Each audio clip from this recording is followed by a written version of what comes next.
Hello, Night Seekers. Welcome to Black Screen Horror. Relax, close your eyes, and enjoy tonight's true scary stories with gentle rain. Ads may play during the first 15 minutes and after 2:30,000, with no mid-roll ads in between. My grandfather built the house himself, or rather his own father did, back in 1923, a square two-story craftsman with a deep porch looking out over a lake in the northern part of Michigan, and by the time I moved in with him and my grandmother that autumn, the house had already outlived one great-grandfather, a son who died young enough that nobody in the family liked to talk about it, and, more recently, my own father, Harold's only child, who died 3 years earlier of a heart attack at 51, quick and unexpected, and, according to everyone who talks about these things, a mercy compared to some ways a person can go. I had just come out of a divorce that left me with very little besides a car and a box of clothes, and my grandfather, 78 that year and still sharp but slower on his feet after a small stroke the previous winter, needed someone around the house more than he'd ever admit outright. My grandmother Marion was 76, steady and practical, the kind of woman who ran a household of 11 cousins every Thanksgiving without once raising her voice. And between the two of them, I think they saw taking me in as doing me a favor, while quietly doing themselves one, too. The house had the layout you'd expect from something built almost a century ago, and only lightly modernized since. Downstairs held the kitchen, a formal dining room nobody used except at holidays, and a living room with a fireplace that still burned real wood. Its mantel crowded with photographs going back 4 generations, faces I only half recognized from stories rather than memory. Upstairs were 3 bedrooms, my grandparents' at the front, overlooking the lake, mine at the back, and a smaller spare room in between that had once belonged to my father and, before that, to the great-uncle who died as a boy, though nobody ever called it his room out loud. The basement, reached by a steep set of wooden stairs off the kitchen, held my grandfather's old workshop, the laundry, a root cellar door in the far corner that hadn't been opened in years, and in the middle of the main room, a wide circular oak table my great-grandfather had built by hand, big enough that 8 people could once have sat around it comfortably, though these days it held only a single object. My grandfather's computer, an old but carefully maintained desktop he used most evenings to work on the family genealogy, a project he'd been building for over a decade, tracing the Voss family back through parish records and immigration papers to a small village in Germany none of us had ever visited.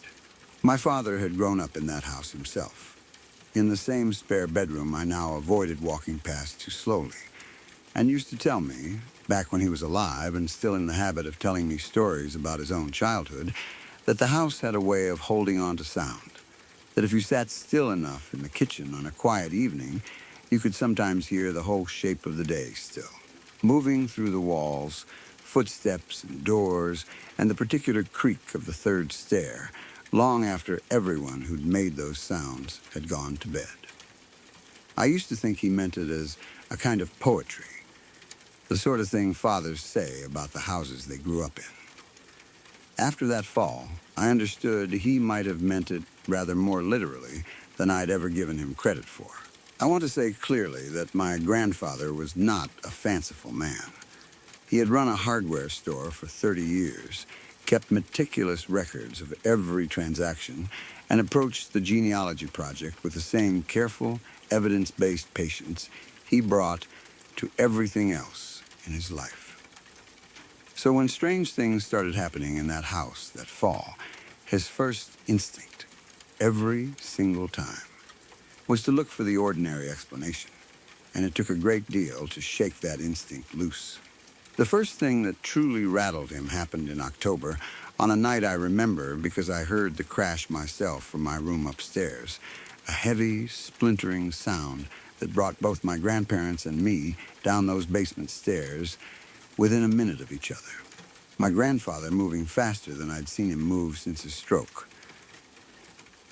The computer, the same one that had sat in the exact center of that wide circular table for as long as I'd been staying there, was on the floor, its case cracked open, the monitor beside it with a long diagonal fracture across the screen. My grandfather stood at the bottom of the stairs, staring at it for a long moment before he said, in a voice that had gone very quiet, that it could not have fallen there on its own. He said it more than once over the following days, to my grandmother, to me, to the repairman who came out to look at it, always in that same flat, insistent tone. The table was a good 3 feet across in every direction from where that computer had always sat. For it to end up on the floor, something would have had to lift it clear off the surface and carry it, because there was no edge close enough for it to have simply slid or toppled from where it stood, and my grandfather, who had built enough furniture in his life to understand exactly how objects fall, would not let that detail go. The repairman found nothing wrong with the machine beyond the obvious physical damage from the fall itself. No electrical fault, no explanation for why it might have been unstable on a table that hadn't so much as wobbled in 80 years. My grandfather had it repaired and set it right back in the same spot, which struck me at the time as either remarkably stubborn or a kind of quiet defiance. And I understand now it was probably both. In the weeks after the computer fell, my grandfather started keeping a small notebook on the kitchen counter, the same kind he'd once used to log inventory at the hardware store, and he began writing down anything in the house that struck him as out of place, however small. A door he was certain he'd shut standing open in the morning. A kitchen chair pulled a few inches from the table where nobody had sat. A single light switch in the downstairs hallway found flipped to on at 6 in the morning, though my grandmother swore she'd turned everything off before bed. None of these entries alone would have meant much of anything, and my grandfather was careful, in his own dry way, to note beside several of them that a chair could be bumped in passing, that a switch could be misremembered. But he kept the notebook going anyway, and by the second week of November, it had filled nearly a third of its pages, more small, unremarkable oddities than the three of us had ever generated in a single ordinary autumn before. For a few weeks after that, the house settled back into what felt like ordinary quiet. I want to be fair to how gradually the rest of it built, because if I'd been asked in November whether I believed anything unusual was happening in that house, beyond one oddly placed computer crash, I would have said no without much hesitation. The smell came first, faint and easy to dismiss, a thin mineral scent like the inside of an old mirror frame, the kind of smell you get from silvered glass left too long in a damp closet.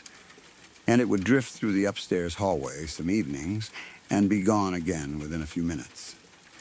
My grandmother blamed the old radiator pipes, the kind of vague, reasonable explanation you reach for in a house that age, and none of us thought much more of it. The sounds started in early November, footsteps on the stairs at hours when everyone in the house could be accounted for in bed, always climbing rather than descending, always stopping just short of the top step. I heard them myself more than once, lying awake in my old childhood bed. My father's old room, technically, though nobody called it that, and each time I got up to check there was nothing on the stairs but the ordinary dark.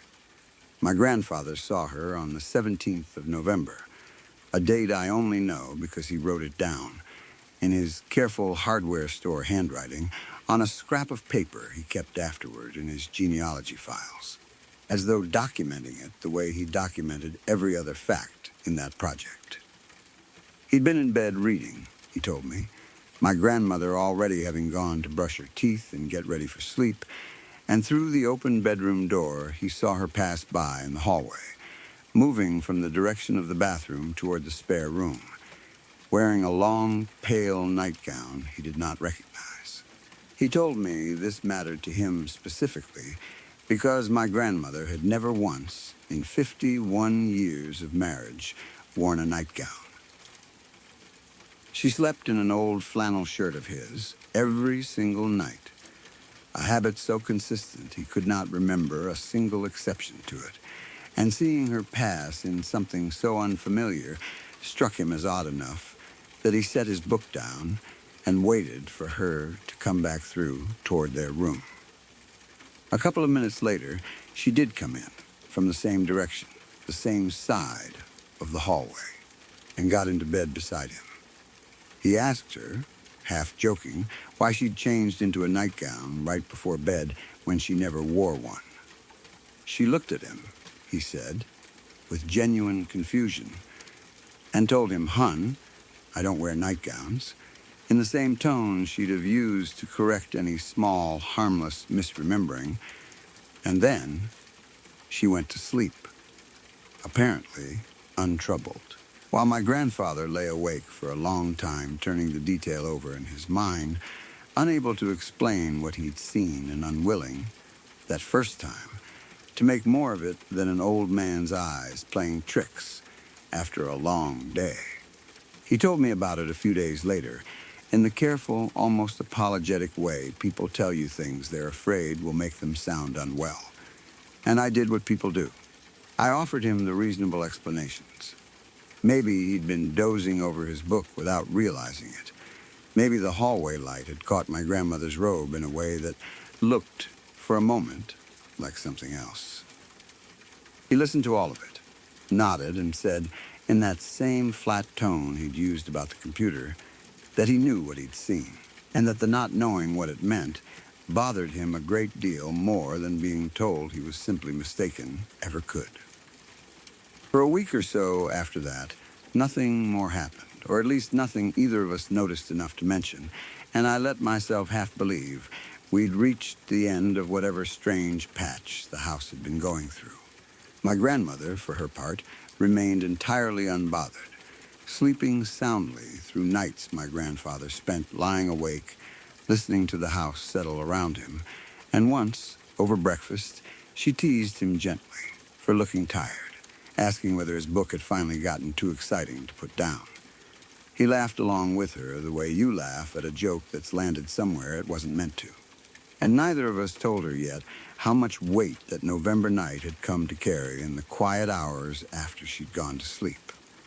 It happened again in December, this time to me. I'd come up from the basement late, having stayed down there longer than I meant to, half out of curiosity about my grandfather's genealogy files after the strange conversation about the nightgown. Scrolling through scanned parish records and old immigration manifests, names of Voss relatives going back to the 1870s, including, I noticed for the first time, an entry for a great-uncle, my grandfather's own older brother, who had died in that house as a child of 7. The same age my own father's spare room had apparently once belonged to. My grandfather had never mentioned him to me directly. The record simply listed a name, Otto Voss, and 2 dates 51 years apart from each other in a way I didn't understand at the time and would only make sense of much later. Coming up the basement stairs, tired and unsettled by what I'd just read, I glanced down the upstairs hallway from the landing and saw my grandmother standing near the door to the spare room, in that same pale nightgown my grandfather had described, though I had never once seen her wear anything but flannel in the months I'd lived there. She was facing away from me, toward the spare room door, entirely still, and I remember standing frozen at the top of the stairs for what felt like a very long time before I made myself call out to her. She did not turn around. Instead, the shape of her seemed to shift very slightly, the way a reflection shifts when you move your head in front of an old, imperfect mirror. A faint rippling distortion running down through the fabric of the nightgown and the pale skin of her arms, there and gone in an instant. And when I called out a second time, louder, my own grandmother's actual voice answered from behind me, from the top of the main stairs, asking what on earth I was shouting about at that hour. I turned to find her standing there in her flannel shirt, exactly as she always was, and when I turned back toward the spare room door, the hallway in front of it stood completely empty. I told my grandfather everything the next morning: the nightgown, the strange rippling shift in her shape, and though I hesitated over it, the entry I'd found in his genealogy files for Otto Voss. His face changed when I said the name, a stillness settling over him that reminded me uncomfortably of the way he'd looked standing over that broken computer in October. He told me, slowly, that Otto had died in that spare room, of scarlet fever in 1934, at the age of 7, decades before my grandfather himself was even born. One of the family stories that had simply been allowed to fade out of daily conversation, the way old grief eventually does in families that would rather not keep touching the bruise. He said his own mother, my great-grandmother, used to tell him, when he was a boy, that a house that had held a child's death inside it, that young, sometimes kept a kind of echo of the person who'd been there to greet him at the end. A family superstition she'd apparently brought over from her own mother's village in Germany, something about a familiar shape appearing shortly before it was needed. Though he'd never taken the story seriously himself until he admitted that night in November. He told me one more thing that morning, reluctantly, the way you share a detail you've been turning over privately for a long time before you finally let someone else carry part of the weight of it. He said that in the weeks before my father died, 3 years earlier, my grandmother had mentioned, only once and only in passing, that she'd woken in the night certain someone had been standing at the foot of their bed, gone by the time she'd sat up, and that she'd dismissed it herself at the time as an old woman's nerves. My grandfather had not thought of it again until that November night with the nightgown, and it was only sitting across from me at the kitchen table, turning the coincidence over out loud for the first time, that he seemed to fully register what it might mean. That whatever wore my grandmother's shape through that hallway might not simply be an echo of Otto waiting patiently in an old room, but something closer to a warning, worn in whatever face happened to be closest to the person it had come for. Things escalated quickly after that conversation, faster than either of us were prepared for. The smell of old mirror glass grew stronger and more frequent, no longer confined to a few minutes in the evening, but lingering through whole nights. Thick enough some mornings that my grandmother commented on it herself without either of us having told her what we'd seen. The footsteps on the stairs grew heavier, less hesitant, no longer stopping short of the top step, but continuing all the way up and along the hallway toward the spare room. A sound I heard almost every night by the second week of December, whether or not anyone else in the house was awake to account for it. One night that same week, unable to sleep, I got up and stood at my own bedroom door listening to those footsteps pass, and on impulse, more foolish than brave, I stepped out into the hallway to look.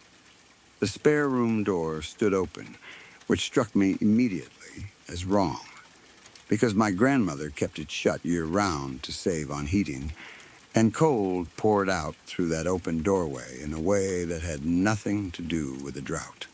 A cold with real weight behind it, the kind that seemed to press against my chest rather than simply surround it. I did not go closer. I stood at my own doorway with my hand on the frame, and after a long moment, the door swung shut on its own, slowly, without any wind to explain it, the latch clicking into place with a small, ordinary sound that felt, in that moment, far louder than it should have. I told my grandfather about that the next morning, too, and he added it to his notebook without comment, though I noticed, flipping back through the pages later that week when he'd left it on the counter, that he'd started a new section near the back, no longer noting small oddities the way he had in October, but instead copying out, in his same careful hand, everything he could remember his own mother ever telling him about that spare room and the winter Otto died in it, dates and details. He was clearly trying to pin down the same patient way he pinned down a birth record or an immigration manifest, as though enough careful documentation might eventually make the thing explicable, or at least give him something solid to hold on to while it wasn't.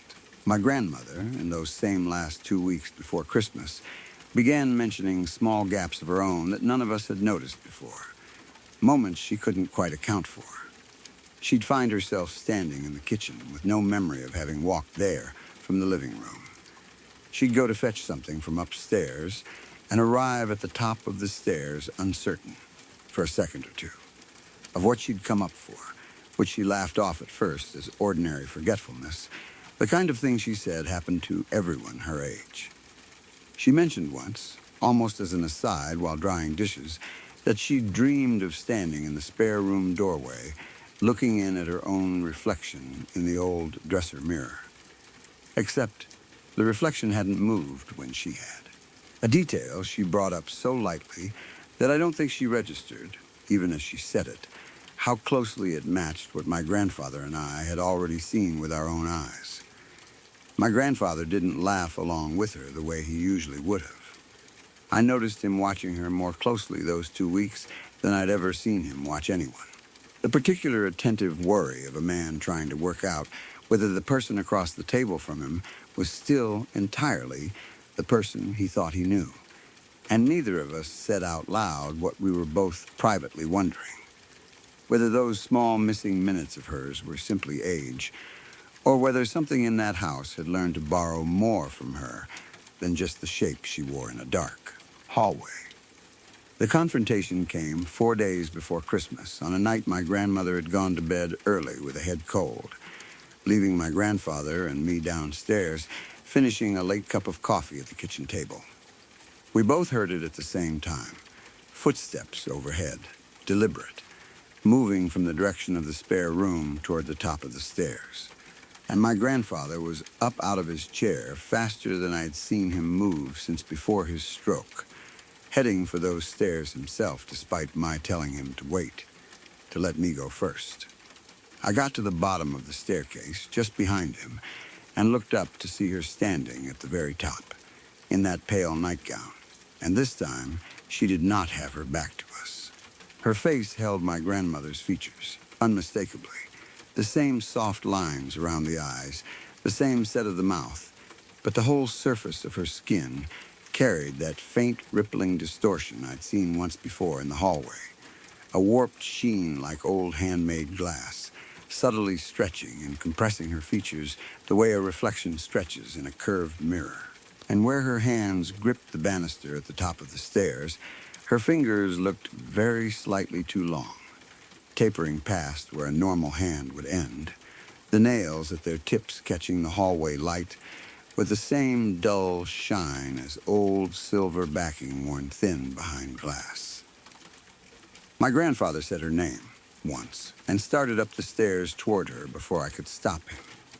And she came down to meet him, rather than retreating the way I think some deep, hopeful part of him expected her to. She moved fast, faster than anything, with that rippling, glass-like stillness should have been able to move, and by the time my grandfather reached the third step from the top, she had both hands around his forearms, gripping hard enough that I heard him cry out. A short, cut-off sound I had never once heard him make in all the years I'd known him. And I threw myself up those stairs and grabbed him around the chest and pulled, both of us tumbling backward down 3 or 4 steps together in a tangle of limbs, while that pale shape above us seemed to ripple and thin, stretching for one horrible second like a reflection sliding off the surface of disturbed water, before it drew back into the hallway and was simply gone. We sat on the stairs for a long time afterward, my grandfather breathing hard, both his forearms marked with a set of long, thin bruises that did not look quite like ordinary finger marks, the skin along each one holding a faint, warped sheen for almost a full week before it faded, visible only when the light caught it at certain angles, exactly the way an old, imperfect mirror catches light differently depending on where you stand. My grandmother, woken by the noise, found us there and helped us both up, and when we told her what had happened, she did not argue or offer an explanation the way she might have months earlier.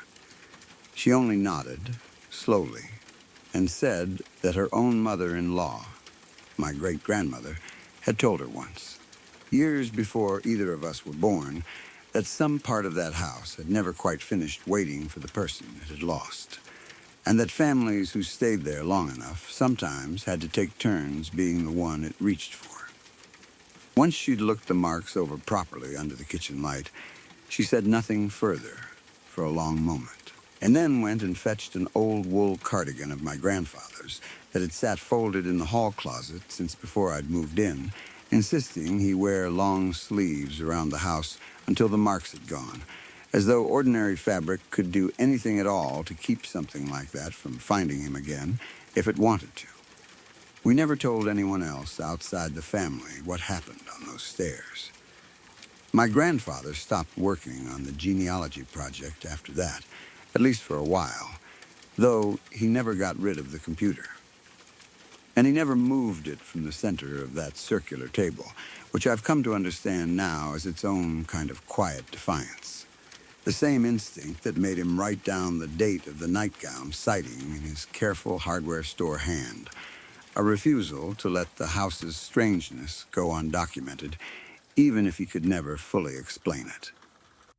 He did eventually go back to the project, months later, though he told me once, without much elaboration, that he'd stopped adding new names to it past a certain generation, and wouldn't say why, only that some branches of a family tree were better left to grow on their own without anyone writing down exactly where they ended.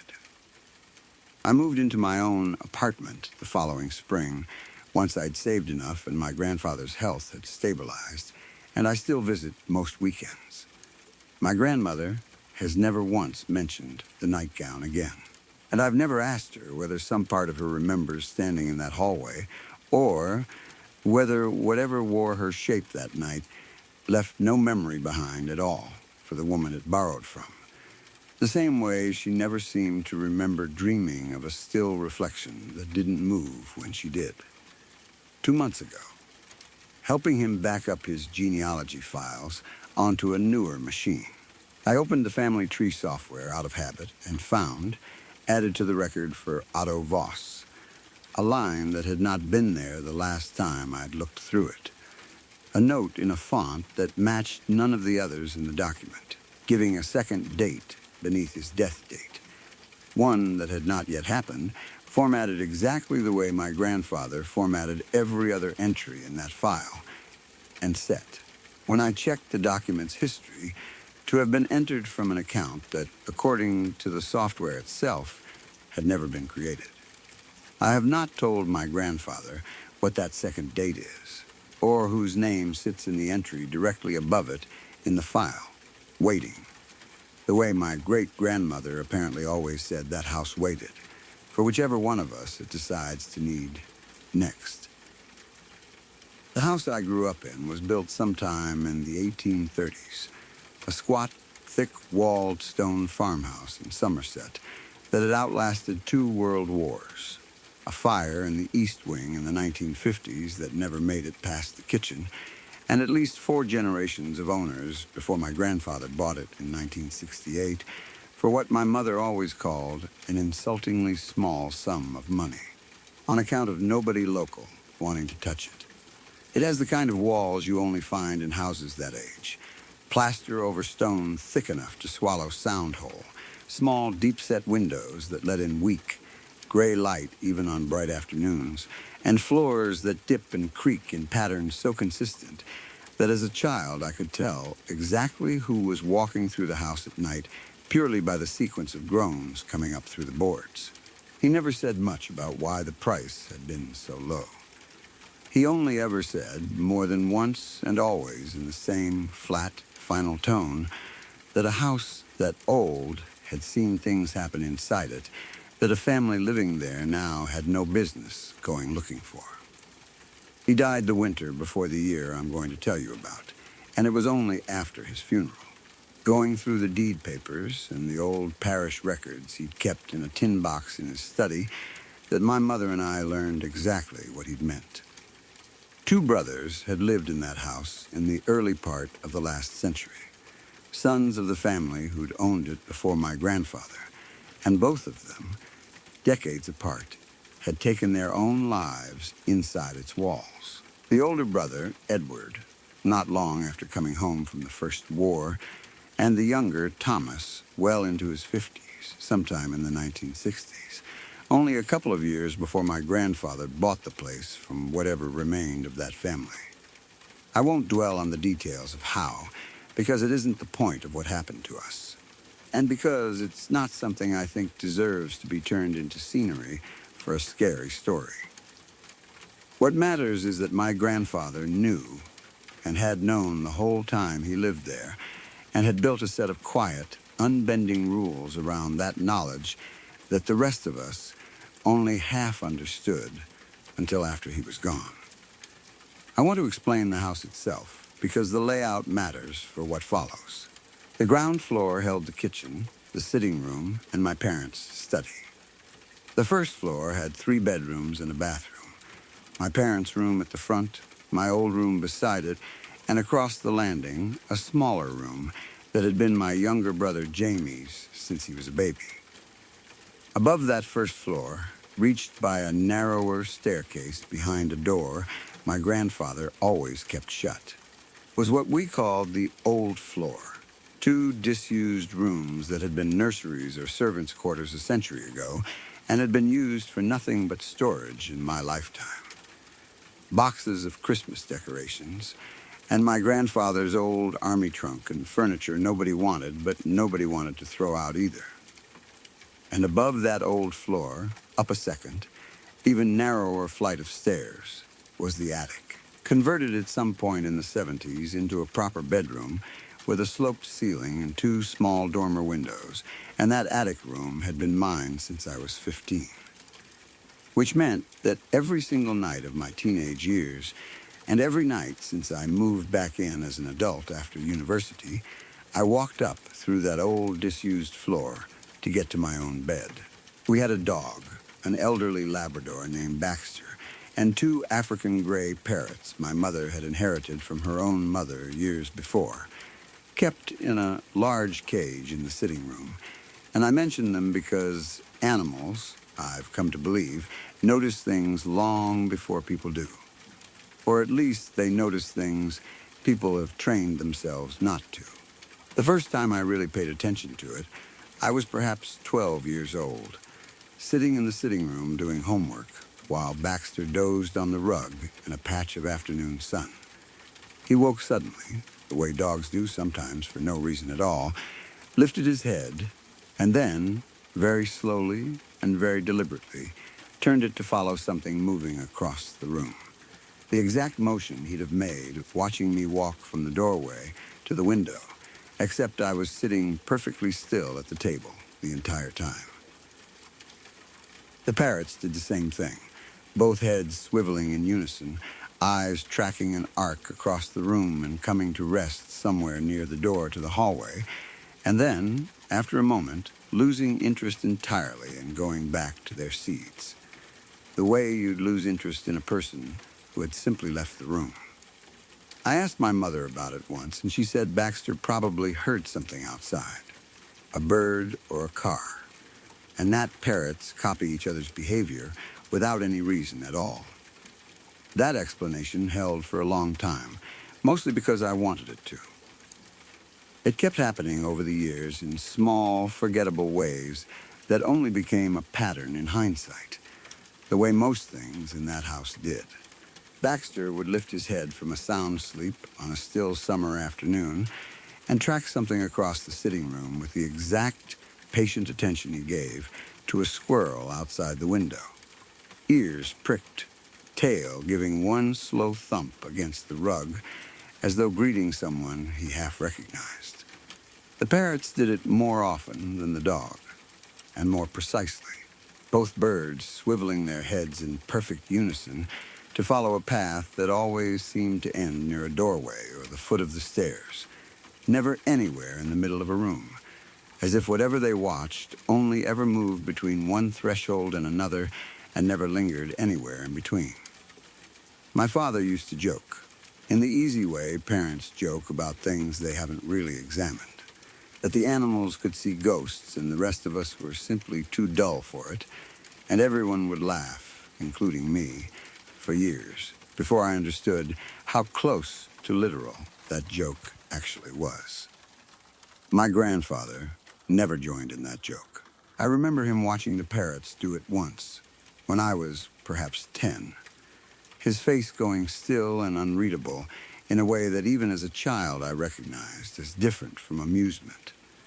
And he got up without a word and left the room, and it was only long after his death, reading his note tucked in with the glass plates, that I understood he had likely known exactly what they were watching, and had simply never found a way to say so to a house full of grandchildren who still believed the place was nothing more than old and drafty. Jamie's trouble with his room started around the same year, when he was 6. He began refusing to sleep there, first with the ordinary excuses of a child who doesn't want to go to bed, and then, when my parents pushed, with something more specific and more consistent than a child usually manages to invent. He said there were voices in his room at night, not loud, not threatening exactly, just there, murmuring low near the wardrobe in the corner. Sometimes 2 voices overlapping in a way he found more frightening than one alone would have been, because he said it sounded like 2 people arguing quietly about something and trying not to wake him while they did it. My parents did what most parents do.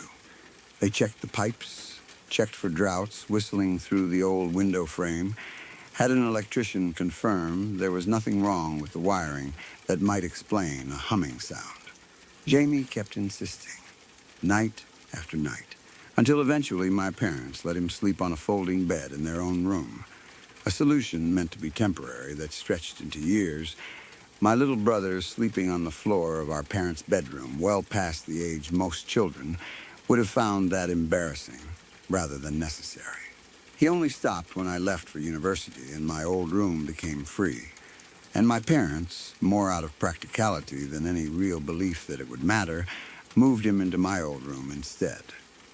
He never had a single complaint about voices again, not once, in all the years since, and settled into that room as easily as any child settles into an ordinary bedroom, which meant, whatever the trouble had been, it had belonged specifically to his old room, and had shown no interest whatsoever in following him across the landing. There was one night, before that move, that my mother still won't discuss in any detail, though she's told me the outline of it more than once over the years. Jamie was 7, and he woke the whole house at close to 3 in the morning, not crying the way he usually did, but simply standing in the hallway outside my parents' door, silent, when my mother opened it to check on him. She said he told her, in a flat, oddly calm voice that frightened her more than any tears would have, that the voices in his room had stopped arguing with each other and had started, instead, both of them together, saying his name, slowly, the way you'd call a dog that wasn't coming when it was told. My mother checked his room herself that night, made him stand in the doorway while she looked under the bed and in the wardrobe the way you do for a frightened child, and she has always maintained that she found nothing.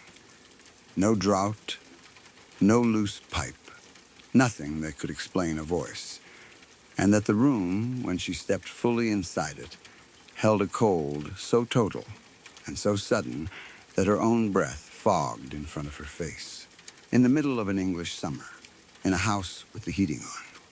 I moved back into the house myself after university, into my attic room, and it was only really then, as an adult with a job in the nearby town and a daily routine that had me climbing those stairs late most nights after work, that I began paying proper attention to the old floor in between.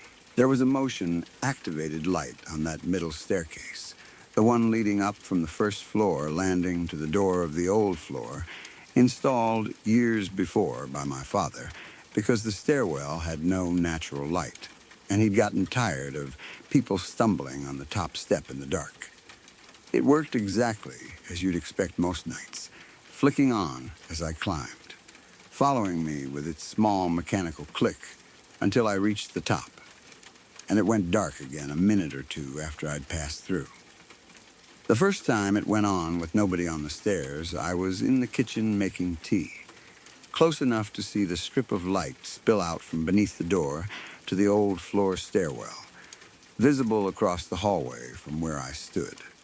It stayed lit for its usual minute or so, and then clicked off again, the same as it always did after someone passed through, except nobody had passed through, because I was standing in the kitchen and could see clearly that the hallway itself was empty. I told myself, standing there with the kettle beginning to whistle, that the sensor was faulty. That old wiring in a house like ours triggered these things on their own sometimes. Moths or draughts or a fault in the sensor's circuitry, and for the first several months that explanation held up well enough that I didn't think much more about it. It kept happening, though, more over that winter than it ever had before, and always at night, always when the rest of the house was asleep or otherwise accounted for. I started noticing it had a pattern to it as well, the light coming on not in the single quick flash you'd expect from a fault, but in the slower, steady way it lit when someone was actually climbing the stairs at an ordinary walking pace. On, then off, then on again, a few steps further up, exactly mimicking the rhythm of a person's tread. The cold spots were something the whole family had lived with for as long as I could remember, and none of us thought much of them, because old stone houses have cold spots the way old houses have creaking floors. Drafts finding their way through walls 3 feet thick in places nobody could easily identify or fix. But that winter, the cold spot on the old floor stairwell, always worst on the third step from the top, became something different. It stopped feeling like ordinary cold and started feeling, the way my father would later describe the attic cold to my mother in almost identical words to what Colin, the electrician, might have said in another house entirely. Like cold with an edge to it, a pressure behind it, a kind of cold that made the hair on my arms lift even through a jumper, gone completely by the fourth step and the second step both, confined to that one specific spot as though something stood there permanently, taking up exactly the width of a person's shoulders. Before I ever found the plates, I spent an evening in the local records office in the nearby town, partly out of simple curiosity about the house I'd lived in my whole life, and partly, I think, because some part of me already sensed that the answers I wanted weren't going to come from asking my parents. The archivist there was polite, but uninterested, and left me largely to search through microfilmed copies of the old parish newspaper myself, which suited me fine. I found 2 short notices, decades apart, each barely 4 lines long, reporting the deaths of Edward and later Thomas at the family address, worded in the careful, clipped language newspapers used for that kind of death in those years, offering no detail beyond the fact and the date. I found nothing else. No local legend, no whispered warning from some helpful old timer at the archive desk. Nothing tidy enough to explain what any of it meant. I left that evening with 2 dates written on a scrap of paper and no more understanding of the house than I'd had walking in, which somehow unsettled me more than a dramatic revelation would have.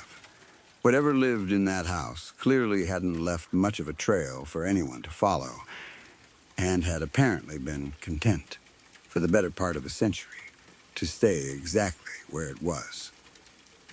I found the tin box in March going through my grandfather's old army trunk on the disused floor while looking for photographs my mother wanted for a memorial display. Beneath a folded set of his old uniform, wrapped carefully in a moth-eaten blanket, was a small stack of glass photographic plates. The old kind used before film became common, negative images captured directly onto glass rather than paper, each one carefully wrapped in tissue that had gone brittle and yellow with age. My grandfather had left a note tucked in with them, his handwriting shaky in a way it hadn't been in letters I remembered from years before, saying only that these had come with the house, that he'd found them in this same trunk when he first moved in, and that he had never once in 40 years developed them into proper photographs, and that whoever found this box after him should think very carefully before doing what he never had the nerve to do himself. I did not think carefully enough. I took the plates to a specialist in Bath, who still knew how to process that kind of old glass negative, and a week later I had 8 photographs in my hands. Portraits, mostly, of a family I didn't recognize, standing in rooms I recognized instantly as our own sitting room and our own kitchen. 100 years younger and differently furnished, but unmistakably the same walls. 2 of the portraits showed a pair of young men I understood. From the dates scratched into the corner of each plate had to be Edward and Thomas, the 2 brothers, photographed years apart. One in an old military uniform and one considerably older in a cardigan, sitting in a chair I was fairly sure still existed somewhere in our attic storage. The 8th photograph was the one that changed everything. It showed the sitting room again, the same family gathered for what looked like an ordinary portrait, except that standing slightly apart from the rest of them, near the doorway to the hallway, was a figure none of the specialist's careful restoration work could bring into any kind of clear focus. Its edges strangely soft against the otherwise sharp detail of everything around it. And its coloring, unlike every other person and object in the photograph, appeared to have failed to invert properly during the developing process. Where the rest of the image had been correctly converted from negative to positive, light restored to light, and shadow to shadow. That one figure remained exactly as it must have looked on the original glass plate. A dark, faintly silvered shape with a spiderweb of fine, pale cracks running through it, like old, crazed varnish, its eyes rendered as 2 small points of stark, uncorrected white against that darkness. Standing in a doorway that I recognized, with a lurch in my chest, as the exact doorway at the bottom of our old floor stairwell.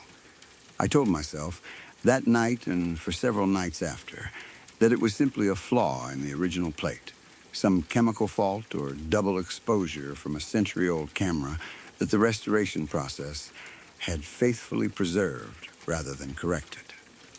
I want you to understand that I clung to that explanation as hard as I could, because the alternative was something I had spent an entire adult life being too rational to consider seriously, until the night in April when I met the thing in that photograph coming the other way down my own stairs. I'd worked late and come home well past midnight, tired enough that I nearly missed the strip of light already glowing beneath the old floor door as I came up from the kitchen, already lit before I'd set foot on a single stair. I climbed anyway, the way you do when you're too exhausted to let yourself be frightened by something you've already half convinced yourself is only a faulty sensor. And I was 3 steps from the top, right at that cold spot on the 3rd stair, when the temperature dropped hard enough to steal the breath out of my chest, and the light above me, instead of staying steadily lit the way it always had, began to flicker in quick, uneven pulses. And in those broken flashes, I saw it standing directly in the doorway at the top of the stairs, blocking the only way through to the attic stairs beyond. It was built roughly along the lines of a grown man, but its surface held no ordinary texture I could put a name to. A dark, faintly reflective gray, threaded through with those same fine, pale cracks I'd seen in the photograph, catching the flickering light the way old varnished glass catches a match flame, shifting slightly with each pulse as though the cracks themselves moved independently of whatever lay beneath them. Its face held 2 features only, small bright points where eyes belonged, stark white against that dark surface. the exact reversal of every ordinary human face. And as I stood frozen on that step, one of those thin, silvered arms lifted and reached toward me, fingers ending in points too sharp and too narrow to be anything but wrong. I don't remember deciding to move. I remember a hand, cold in a way that seemed to pull the warmth directly out of my skin through my sleeve, closing around my forearm and pulling, hard, toward that doorway and whatever lay through it, not the patient. Searching grip I might have expected from everything that had come before, but something sudden and certain. The grip of someone who had waited a very long time and had no intention of waiting any further. For one terrible second, I felt my feet actually leave the step beneath them, my whole weight tipping forward toward that dark doorway, and I remember the strange, distant clarity of thinking that if it got me through that door, I would not be coming back down these stairs the ordinary way at all. I threw myself backward instead, twisting hard against that grip rather than into it, tumbling 2 full steps and catching myself against the wall with my shoulder, pain blooming bright and immediate, and looking up in time to see the shape retreat back through the doorway the way smoke retreats when a door slams, the light above cutting out entirely, plunging the stairwell back into ordinary dark, leaving only the cold, already fading from that unbearable edge back into the dull, ordinary chill I'd lived with my whole life without ever once questioning it. I sat on the landing floor for a long time before I could make myself stand up. When I finally looked at my arm under the hallway light, there was a mark there unlike any bruise I'd ever had, a patch of skin gone strangely pale and soft-edged, exactly the tone and blur of an underexposed photograph, 4 narrow lines radiating from it where fingers had gripped, fading gradually into ordinary skin at the edges rather than stopping in any clean line the way a real bruise does. It lasted almost 3 weeks before it faded completely, longer than any bruise I've ever had before or since, and Jamie, seeing it over breakfast one morning, went pale himself and didn't ask a single question about how I'd gotten it, which told me, more clearly than anything else could have, that whatever he'd heard through those overlapping voices as a 6-year-old boy, some part of him had understood exactly what kind of house he was living in long before the rest of us caught up. I put the photographs back in the tin box after that, wrapped in the same brittle tissue, and I nailed the trunk shut myself with a hammer I found in the garage, which felt, even as I did it, like a foolish, almost childish gesture against something that clearly didn't need a wooden trunk to move through a house that had already lived in for 100 years. I told my mother only part of what had happened, enough that she agreed, without much argument, to let me have the old floor door fitted with a proper lock, the same kind my grandfather had kept on it for 40 years without ever once explaining exactly why. I think about my grandfather more than I used to, since that night on the stairs, in a way that has nothing to do with the ordinary grief of missing someone, and everything to do with a very specific, useless kind of guilt.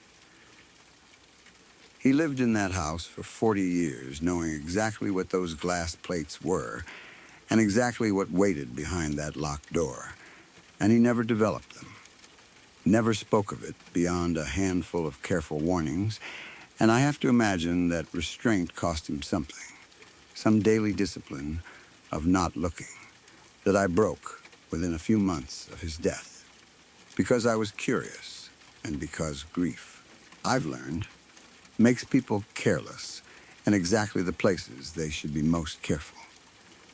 My mother says he used to stand at the bottom of that stairwell some evenings, not going up, not doing anything at all, just standing there for a minute or two with his hand resting on the newel post. And she always assumed it was some old man's habit, a moment of quiet before bed. And neither of us will ever know now whether he was listening for something or simply making sure, the way you'd check a lock twice before leaving a house, that whatever lived up there was still where it was supposed to be. The motion light still comes on some nights with nobody on those stairs. I hear it click through the floor above my bed sometimes, lying awake in my attic room. That same slow, deliberate rhythm, on and off and on again, climbing steadily toward the door at the top.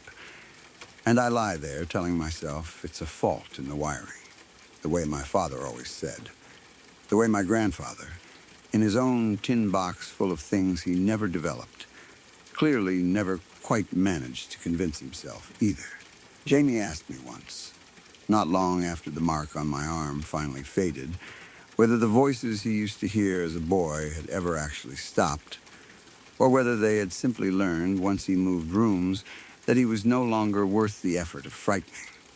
And I told him I didn't know, which was true, and which felt like a small betrayal of him anyway. Because some part of me has started to wonder whether that house doesn't so much let people go as simply choose, for reasons of its own, who to bother with next. 2 nights ago, coming up later than usual after a shift that ran long, I found the trunk in the old floor storage room standing open again. The nails I'd hammered in myself lying scattered across the floorboards as though they'd simply been pushed out from the inside, one at a time, rather than pried loose all at once.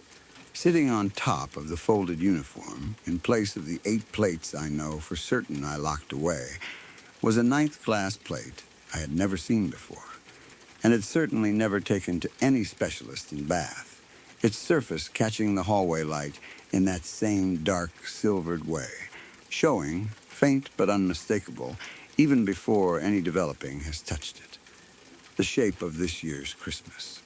My whole family gathered in the sitting room downstairs, my mother's new dog asleep by the fire, Jamie laughing at something out of frame, and one figure standing slightly apart near the doorway that none of us remember being there, its outline already sharper on the untouched glass than any of the others I once had properly developed.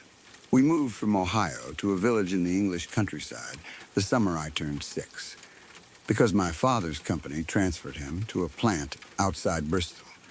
And my parents, in the strange practical optimism that grips adults when they're trying to make a hard change feel exciting for their children, decided that if we were going to live in England, we should live in something that looked the part. What they found was a tall, narrow Edwardian house on the edge of a village called Aldermore, red brick gone soft and dark with age, with a slate roof that dipped in the middle like a sway-backed horse, and a garden so overgrown with brambles that our first weekend in the country was spent hacking a path to the back fence. My mother called it a fixer-upper with character.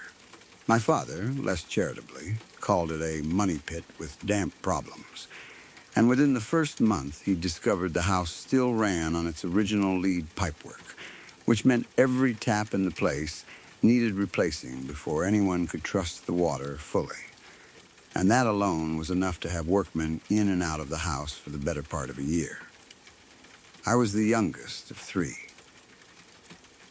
My older sister Claire was 14 that year, and mortified by almost everything about our new life.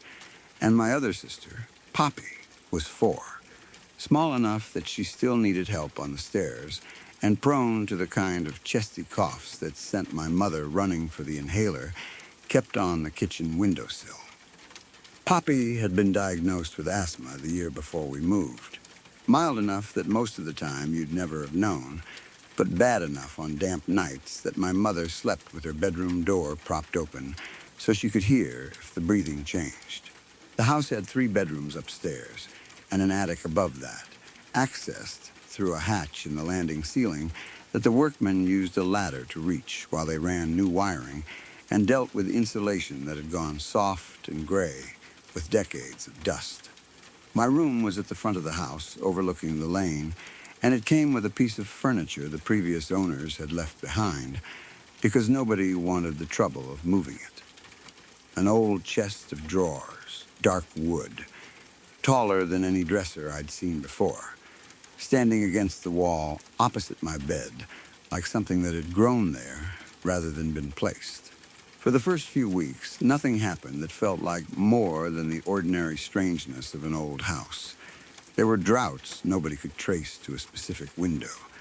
There were creaks in the floorboards under the landing carpet that came and went depending, my father insisted, on the weather and how much the old joists had swollen or shrunk. My mother, unpacking boxes in the front room one evening, caught what she described as a flicker of light out of the corner of her eye, low near the skirting board, gone before she turned her head fully. And she blamed it, reasonably enough, on headlights passing on the lane outside, catching the old wavy glass of the windows at a strange angle. The lane outside our house saw perhaps 3 cars an hour after dark, and it was Claire, of all of us, practical and unbothered 14-year-old Claire, who eventually pointed out that the light my mother kept seeing never once tracked across the wall the way a passing headlight should. It simply appeared, low and steady for a second or two, and went out again. Sometimes in rooms at the back of the house that faced nothing but the garden and the fields beyond it, where no lane and no cars could possibly have reached. My mother didn't have an answer for that. She didn't go looking for one either, not yet. She was busy that autumn in the particular exhausting way a parent is busy when moving house and country at once. And I think she simply filed the strangeness away in the same drawer where she kept all the other small, unexplained things about the place, alongside the smell of damp that never fully lifted from the back bedroom and the way the boiler ticked long after it had switched itself off. I want to say clearly that my parents were not people inclined to believe in ghosts. My father was an engineer. My mother had grown up in a strict practical household where any talk of the supernatural was treated as something between poor manners and outright foolishness. So when I first told them, a little more than a month after we'd moved in, that a girl had been dancing on top of my chest of drawers in the night, they did what practical people do. They told me it was a dream. It did not feel like a dream. I remember it with a clarity that 30 years of ordinary childhood memories have not managed to erode. I woke in the dark to the sound of a soft, rhythmic tapping. And when I opened my eyes, the girl was standing on top of the chest of drawers, silhouetted faintly against the window behind her.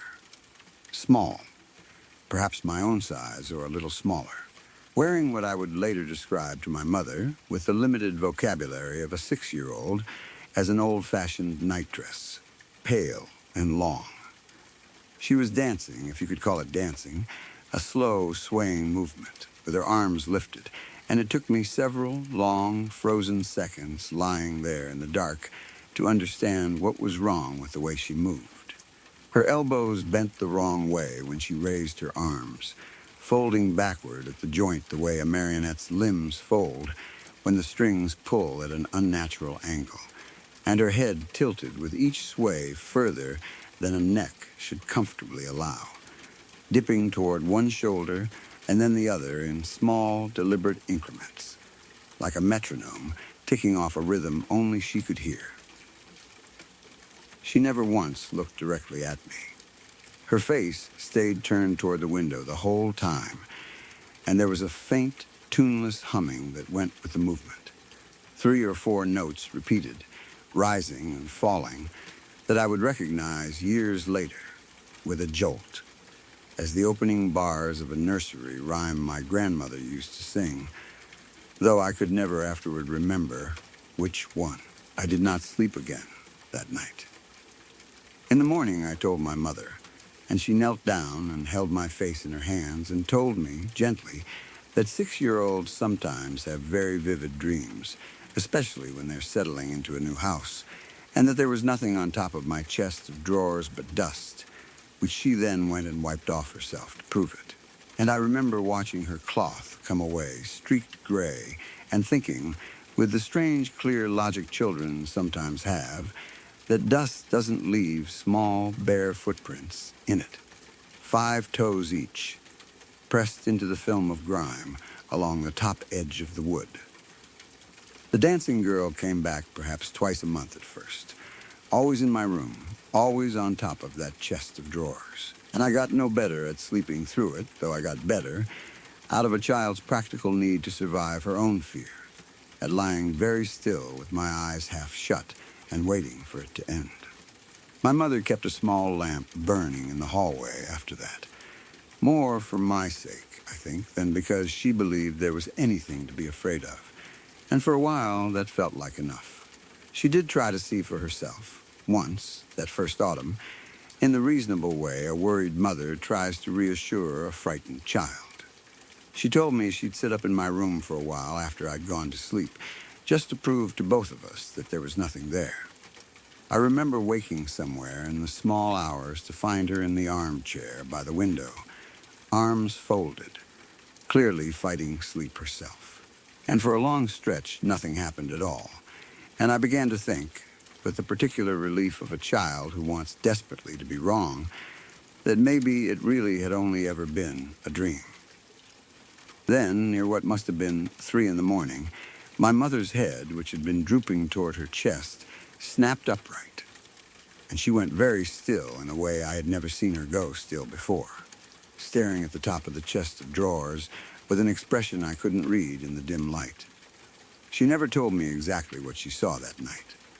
When I asked her about it years later, an adult by then and no longer easily fobbed off, she said only that she'd seen movement, a shape she couldn't properly resolve into anything at the edge of her vision. Gone the instant she tried to look at it directly, and that she had gone back to sleeping in her own bed after that, and had never offered to sit up with me again. I noticed, too, that the drawers themselves began to change in small ways nobody in the family would admit to causing. I kept my socks in the second drawer down, and more than once that autumn I opened it to find them rearranged. Not thrown about, but folded, each pair pressed into a neat, careful roll, unlike anything a 6-year-old does on his own, and unlike my mother's way of folding them either.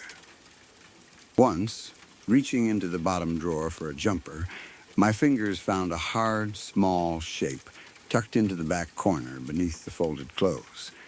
And when I drew it out, it turned out to be a single, old-fashioned button, bone-colored and slightly yellowed, carved with a pattern of tiny flowers that none of my own clothes had ever had. My mother turned it over in her fingers for a long moment, frowning, and eventually put it in the kitchen drawer where odds and ends collected. And I don't remember ever seeing it again after that, though I looked for it more than once in the months that followed.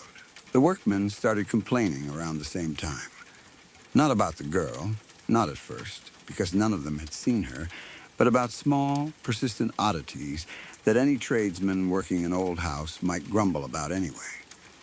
Tools going missing from where they'd been left and turning up in another room entirely. A level that kept sliding off a perfectly flat surface, as though nudged. One of the electricians, a heavy-set man named Colin, who'd been doing the job for 20 years and did not strike me, even as a child, as someone easily rattled, told my father flatly one afternoon that he didn't like working in the attic alone anymore, that he kept getting the feeling of being watched from the far corner where the old cistern sat, a feeling strong enough that he'd started bringing his apprentice up with him even for jobs that only needed one man. My father, an engineer to his core, put it down to old houses playing tricks on modern nerves, draughts and creaking joists, and the particular unease of working in a cramped, dusty attic space that had probably gone 20 years without a single living soul in it before that year. I don't think he was being dismissive so much as genuinely unable to process the alternative. Some people are built that way. His own certainty took its first real dent one evening that winter, when Colin refused, flatly and without much explanation, to go back up into the attic alone to finish running a cable. And my father, irritated at the delay and wanting to prove there was nothing up there worth losing an afternoon's work over, climbed the ladder himself to have a look. He was up there perhaps 10 minutes before he came back down again, quieter than usual, and told my mother, in a tone she said she'd never heard him use before, that the cold near the old cistern in the far corner didn't feel like ordinary cold, that it had a kind of edge to it, a pressure almost, and that twice while he stood there he'd been certain, absolutely certain, that something on the other side of the water tank had shifted its weight to keep itself out of his line of sight. He didn't say the word ghost. My father never said that word. Not once, in all the years I knew him to talk about that house. But he stopped teasing Colin about needing an apprentice up there with him after that, and he started finding reasons of his own not to go up alone either. That something arrived in its fullest, most undeniable form roughly a year after we moved in, on a night my sister Claire had a school friend over to stay. The friend's name was Hannah, and she was to sleep in Claire's room on a mattress on the floor, well away from my room and my dancing girl, which my parents, without ever quite admitting they believed in her, had started treating as a fixture specific to that one space. Sometime around 2 in the morning, the whole house woke to screaming, a kind of raw, continuous screaming that goes straight through walls and floors and into your chest before your mind has even caught up to what it's hearing. I remember my father's feet pounding down the landing before I was even fully awake, and by the time I got to Claire's door, my mother was already inside, and Hannah was sitting bolt upright on the floor mattress, sobbing, one leg drawn up against her chest, the ankle above it already darkening into a bruise shaped, unmistakably, like a small hand gripping too hard. She said, once she'd calmed down enough to speak, that she'd woken to find a little girl kneeling on the floor beside her mattress, close enough to touch, and that before she could even react, the girl had grabbed her by the ankle with a grip like cold iron and pulled hard, dragging her a full foot across the floor toward the door before Hannah's own scream and thrashing seemed to break whatever hold it had. Claire, in the bed above her, swore she'd woken at the exact same moment to see the shape of the girl already retreating, moving not toward the door in any ordinary walking way, but seeming to fold backward into the shadow beside the wardrobe, limbs bending at angles that made Claire, 14 years old and previously the most determinedly unbothered person in the house about the whole business, refuse to sleep in her own room again for the rest of that week. Hannah went home the next morning and never came back to our house again, not for the rest of the 2 years we knew her family, and I remember my mother apologizing to Hannah's mother on the phone in a strained, careful voice, offering explanations about unfamiliar houses and night terrors that even I, at 7 by then, could tell she no longer fully believed herself. Word travels quickly in a village the size of Aldermore, and within a fortnight it seemed as though half of Claire's school had heard some version of what happened, each retelling a little more embellished than the last, until Claire herself stopped inviting anyone home at all and started making excuses instead, meeting friends at their own houses, or in the village instead of ours. My parents never said so directly, but I think that was the point at which the house stopped being simply an inconvenient old building with bad pipes and started being, in some quiet, unspoken way, a problem the whole family was living inside of together. My father took to checking the locks on every door before bed, not because he thought a lock would keep out whatever had gripped Hannah's ankle, but because it was something ordinary and practical he could still do with his hands, and doing nothing had become unbearable. My mother stopped putting Claire's friends up for the night and began, without ever quite admitting why, avoiding the upstairs, landing herself after dark, unless one of us was with her. That was the turning point, though it did not immediately turn anything for the better. If anything, the months after Hannah's visit were worse.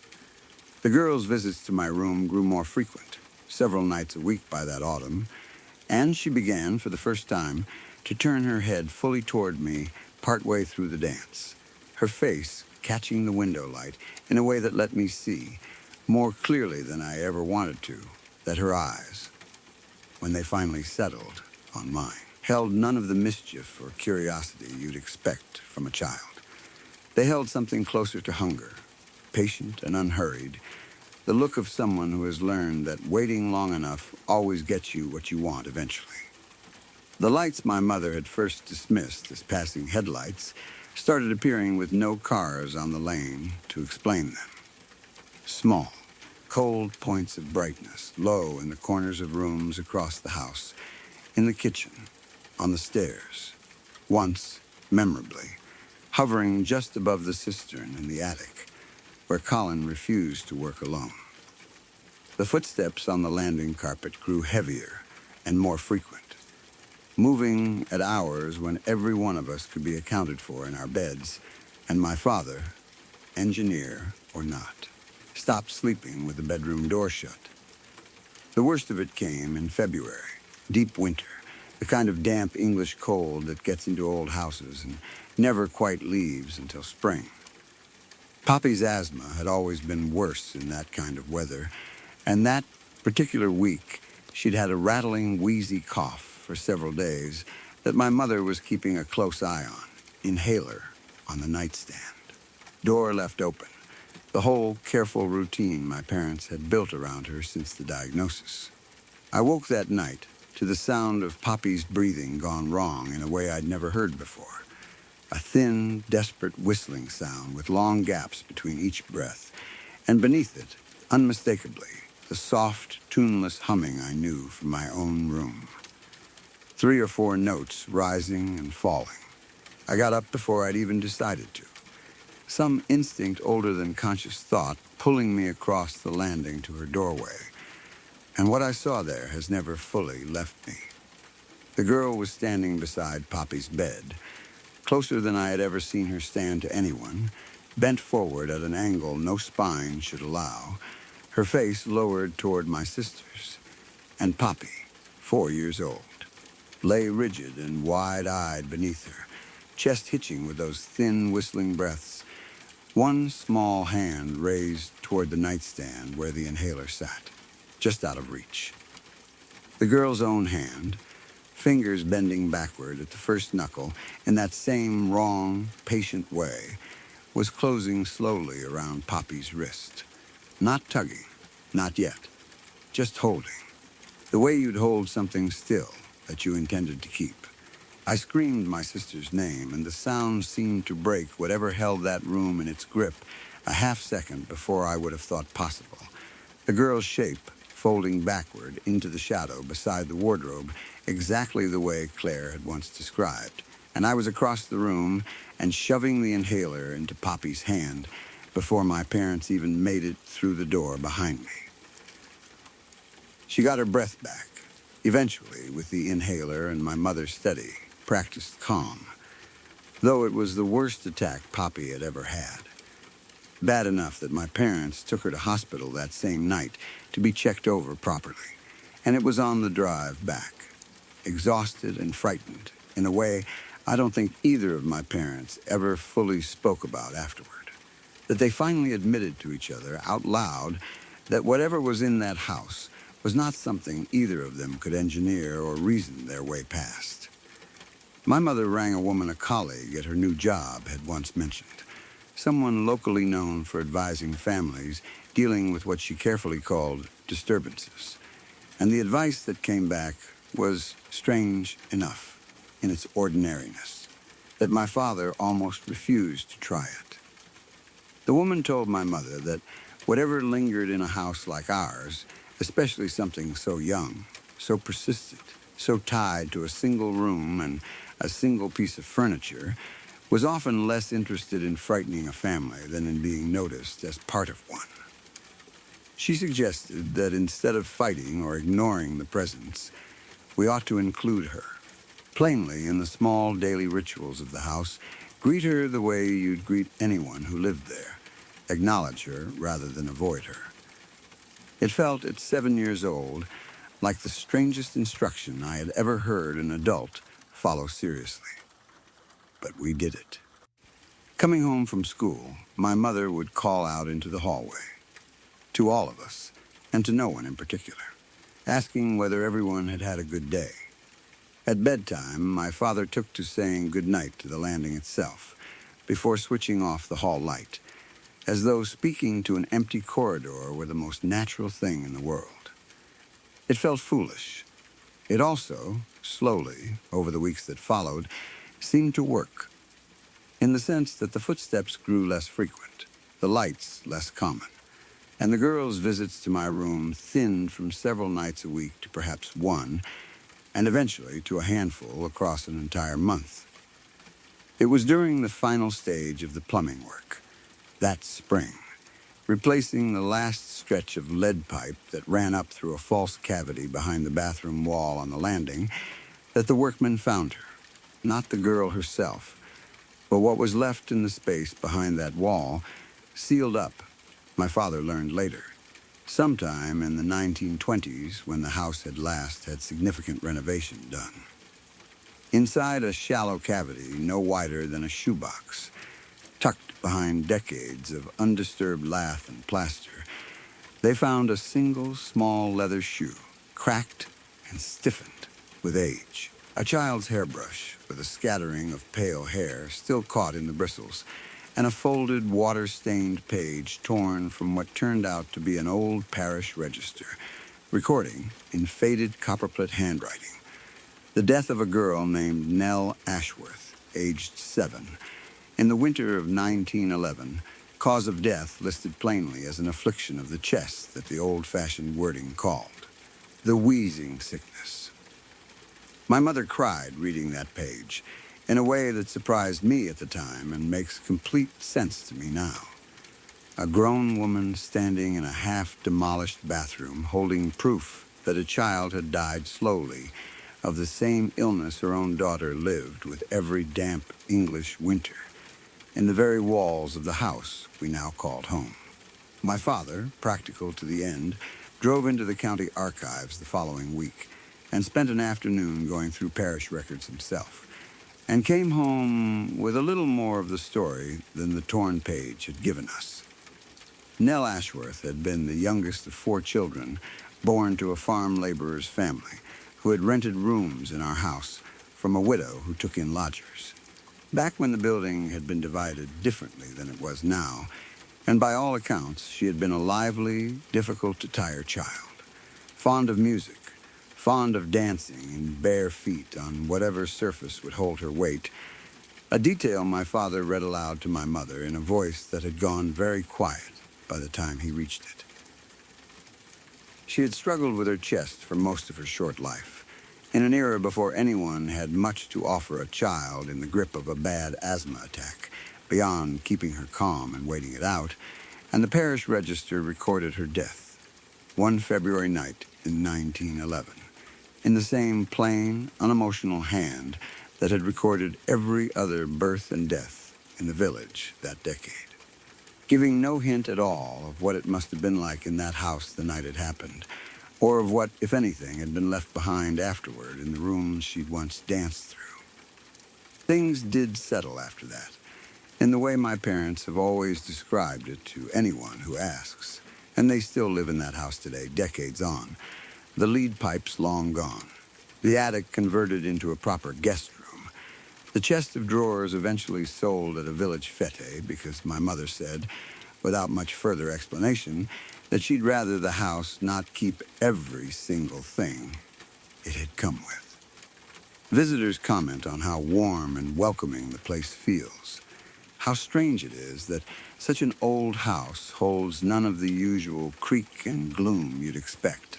My parents smile and agree and don't say much more than that. I moved away myself years ago, married, had children of my own, and built a quiet, ordinary life a long way from Aldermore, and I don't think about that house often anymore. Not in the daily sense. Not the way I did as a child, lying awake, counting the seconds until a rhythm in the dark finally stopped.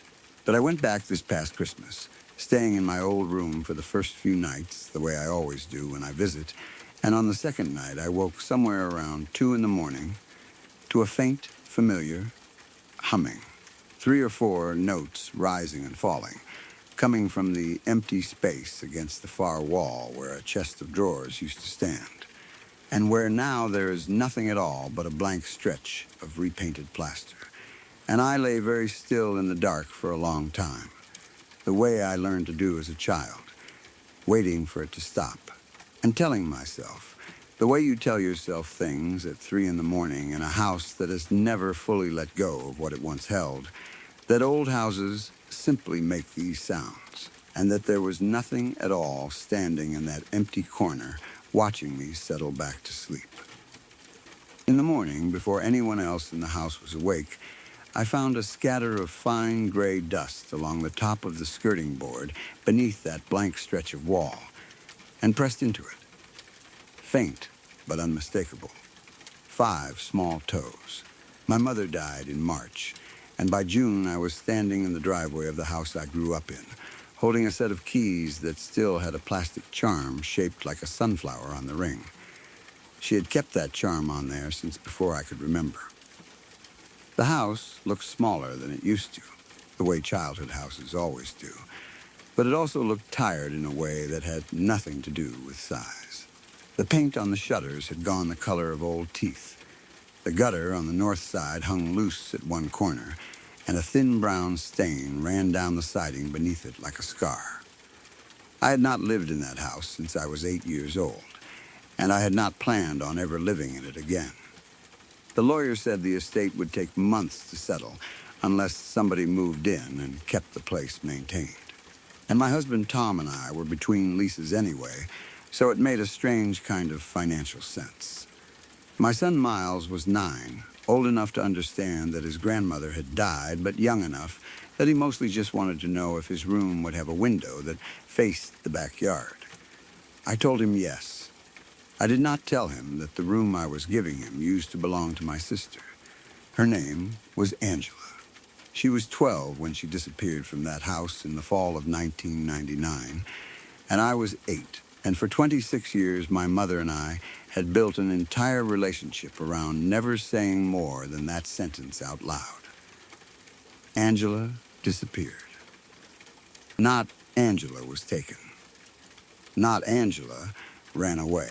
Just disappeared, like a word you say when you don't want to look directly at what actually happened. Which was that I had been the one watching her that night, while our mother worked a double shift at the hospital, and I had fallen asleep on the couch with the television on, and when I woke up, the front door was standing open to the cold, and my sister was never seen again. The police searched for 3 months. They found nothing. No footprints past the yard, no signs of a struggle, nothing on the road. Eventually, the case went cold the way cases do, and my mother stopped saying my sister's name, and I grew up believing, somewhere under the parts of myself I didn't examine too closely, that it had been my fault for sleeping through whatever happened. We moved in on a Saturday. Tom carried boxes, while Miles ran up and down the stairs, testing which ones creaked. I stood in the kitchen. My mother had never once redecorated in 20 years, and felt the house settle around me the way old houses do, all at once and gradually, ticking and popping as the afternoon heat left the walls. The first strange thing wasn't strange at all. Not really. It was just the smell. Every house has its own smell. And this one smelled like dust and old carpet, and faintly underneath that, something warm and a little burnt, like a hairdryer left running too long. I mentioned it to Tom, and he said it was probably the furnace kicking on for the first time in months, working out whatever had settled in the ductwork over the summer. That explanation satisfied me for exactly 4 days. On the 5th night, I woke up at some hour I didn't check, because the numbers on the clock seemed too effort to read, and I lay there aware that something had woken me, though I couldn't have said what. Then I heard it. A soft clicking, wet and rhythmic, coming from somewhere inside the wall behind our headboard. Not scratching, not the scrabble of a mouse. Clicking, evenly spaced, like a stapler being pressed again and again into something soft. I nudged Tom awake, and he listened for a long moment and said it was probably the pipes. The old copper pipes in a house that age would tick and knock as the water heater cycled. I wanted to believe him. I did believe him, mostly, until the sound moved.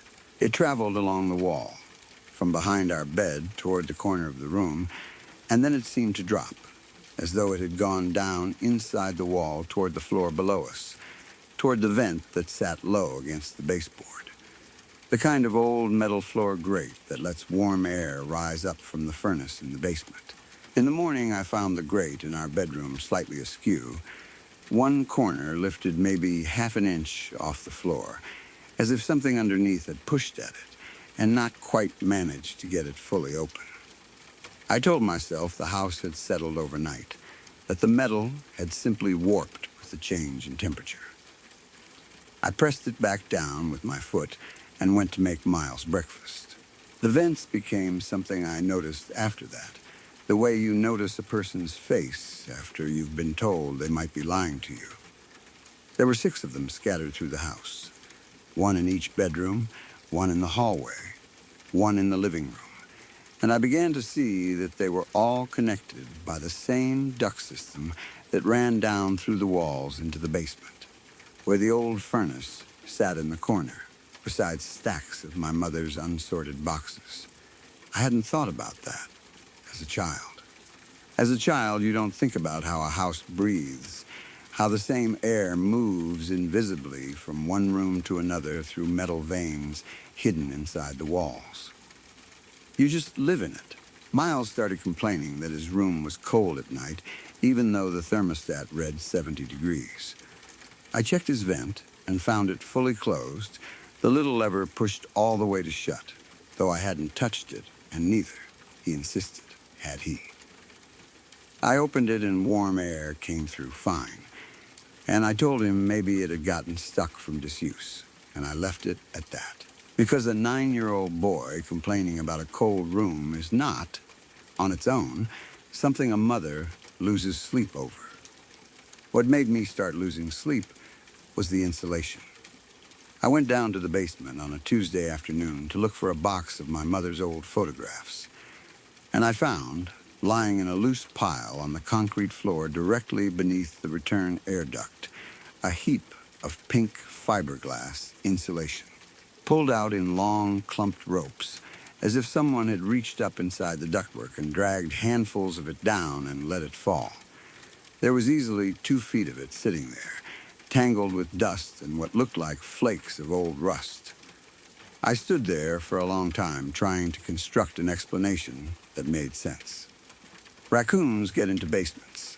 Squirrels chew through duct insulation for nesting material. I told myself that, and I even said it out loud to Tom that evening, and he nodded and said we should call an exterminator. And that felt, for one evening, like something manageable, something you could pay a man $40 to solve. The exterminator came on a Thursday. He was an older man named Russ who had been doing this work in the county for 30 years. And he went through the basement with a flashlight, checking the duct joints, checking for entry points along the foundation, checking the crawl space access panel beneath the porch. He came back up, looking puzzled, in a way I didn't like. He said there were no droppings anywhere, no chew marks on the actual metal, no gnaw damage to the wood framing that would indicate rodents. He said whatever pulled that insulation down had done it with something closer to hands than teeth, and then he laughed a little. The uneasy laugh of a man trying to walk back something he'd said too honestly, and told me it was probably just old insulation that had come loose on its own from years of vibration.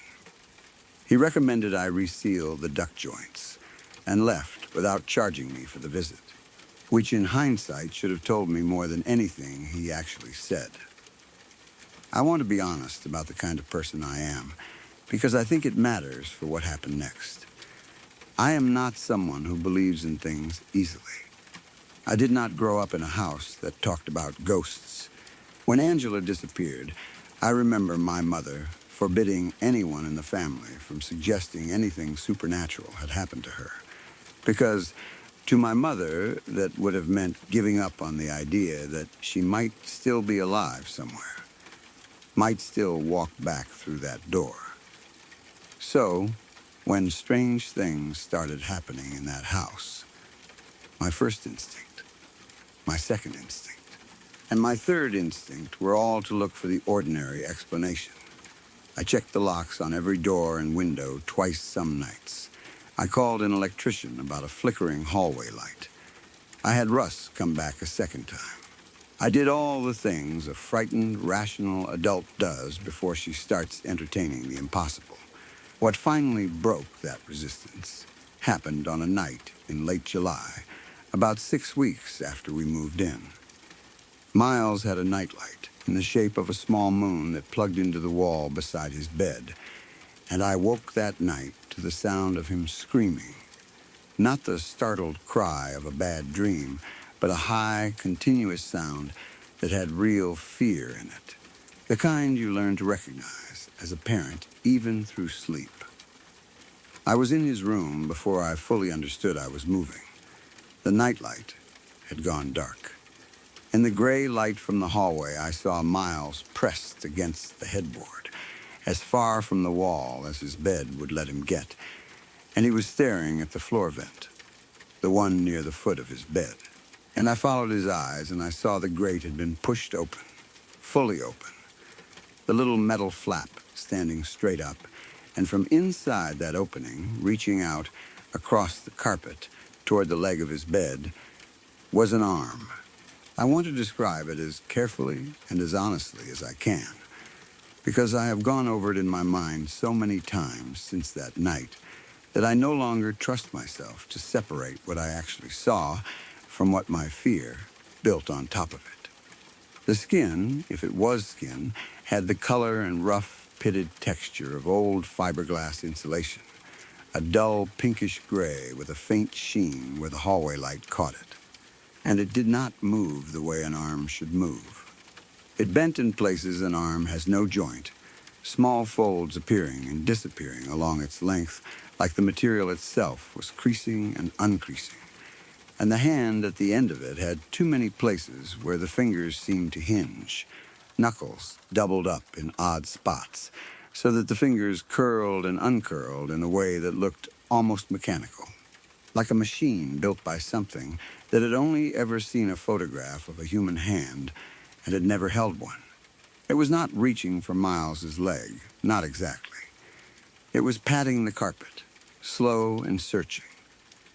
The fingers spreading and closing over the fibers the way a person feels along a dark wall for a light switch.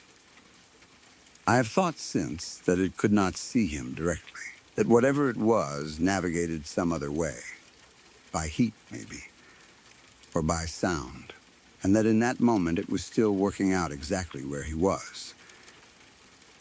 I grabbed Miles under the arms and pulled him off the bed toward me, and the sudden motion must have alerted it, because the arm snapped toward the sound with a speed that had nothing slow or searching about it anymore. It came for my ankle. I felt fingers close around it, cold in a way that had no relation to the warm July night, cold like the inside of a freezer. And the grip was strong enough that I stumbled and nearly went down with Miles still in my arms.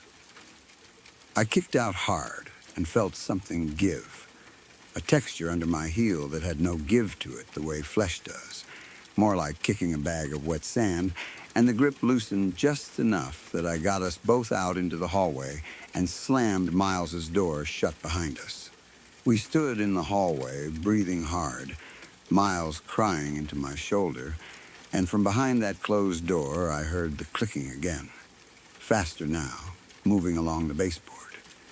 And then a scraping, sound like metal dragging against metal, and then nothing, silence, the kind of silence that feels louder than noise.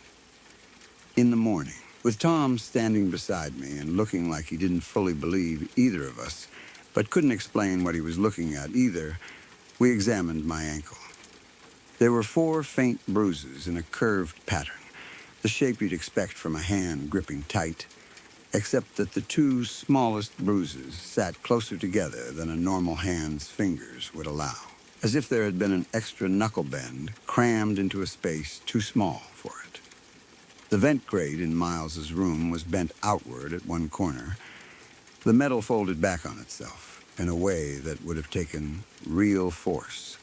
More force than a 9-year-old boy thrashing in fear could have produced kicking at it from the outside.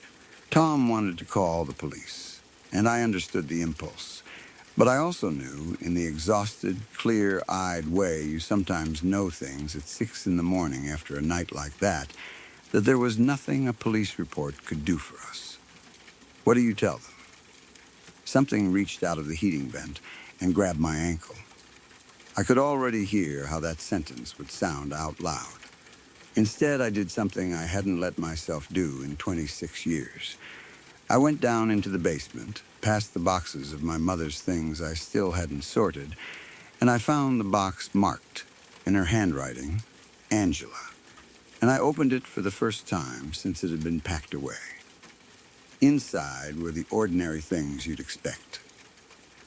School photographs, a retainer case, a stack of birthday cards, and near the bottom, wrapped in a piece of felt, a silver bracelet with her name engraved along the inside. A bracelet I remembered clearly because I had been the one who wanted one just like it and had been jealous that she got hers first.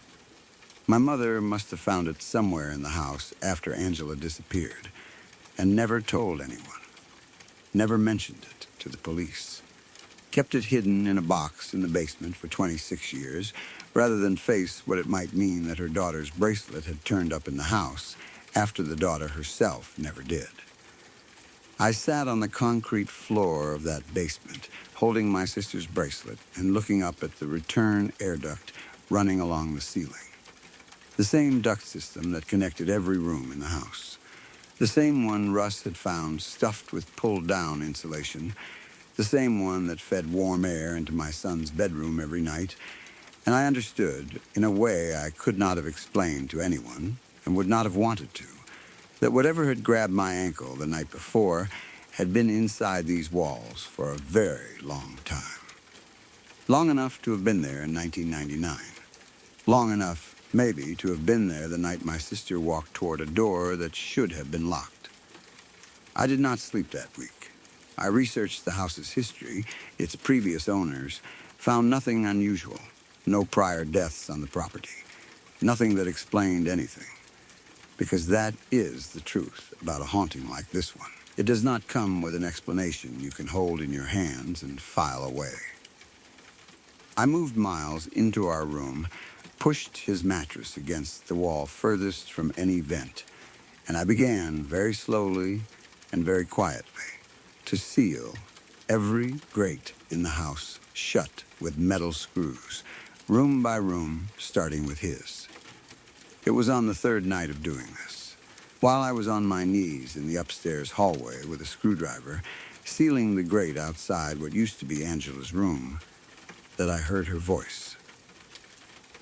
It came up through the metal grate, soft, almost too soft, saying my name the way she used to say it when we were children, and she wanted to wake me without getting our mother's attention.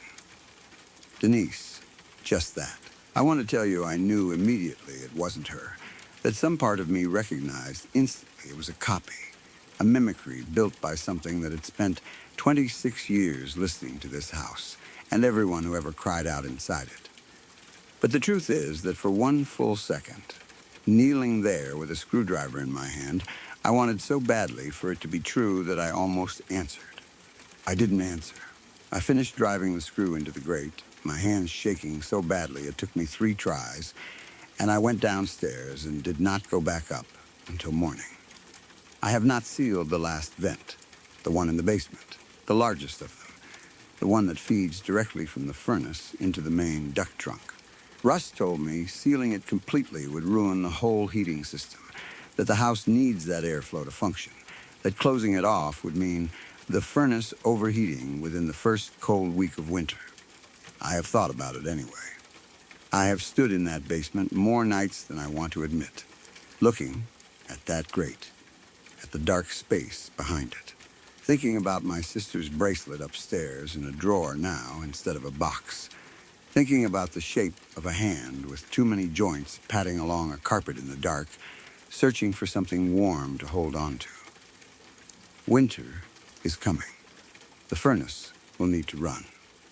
And 2 nights ago, checking on Miles before bed, I noticed that the vent in his room, the one I screwed, shut myself with my own hands. 4 screws driven deep into old wood was standing open again, the screws still in place, untouched. The metal simply bent back around them as though something on the other side had folded the grate open the way you'd fold back the lid of a can. I was 16 when my dad bought the house, and I disliked it before I knew anything about the people who had lived there. This was in 2004, outside Grand Rapids, Michigan. Dad had remarried the year before, and the new place was supposed to give everyone enough space to stop feeling as if we were stacked on top of one another. My stepmother, Karen, had 2 sons. Caleb was 15, only a year younger than me, and Mason was 11. Before the move, all 5 of us were living in the smaller house Dad had owned with my mother. It had 3 bedrooms, 1 bathroom, and far too many memories. My mother died when I was 13. She had breast cancer, and by the end she had spent so much time in hospitals that our entire family had learned how to speak in waiting rooms. Her death was not sudden. We had months to understand what was happening. That did not make it easier. Afterward, Dad handled grief by changing things. He painted the kitchen. He replaced the couch. He boxed up clothes. He moved furniture. When he started dating Karen, I took it badly. When they married, I took it worse. Karen was never cruel to me. That almost made things harder, because I couldn't justify how angry I felt. She wasn't trying to replace Mom. She didn't ask me to call her anything except Karen.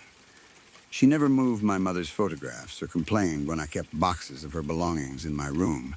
Still, every change felt like Dad was walking away while I was trying to hold everything in place. The new house became part of that. It was a 1970s split level built into a low hill. From the street, it looked like a 1-story home with an attached garage, but the back of the property dropped enough that the lower floor had full-size windows. The front entrance opened onto a small landing. 6 steps went up to the main level. That floor had the living room at the front, a dining area behind it, and the kitchen facing the backyard.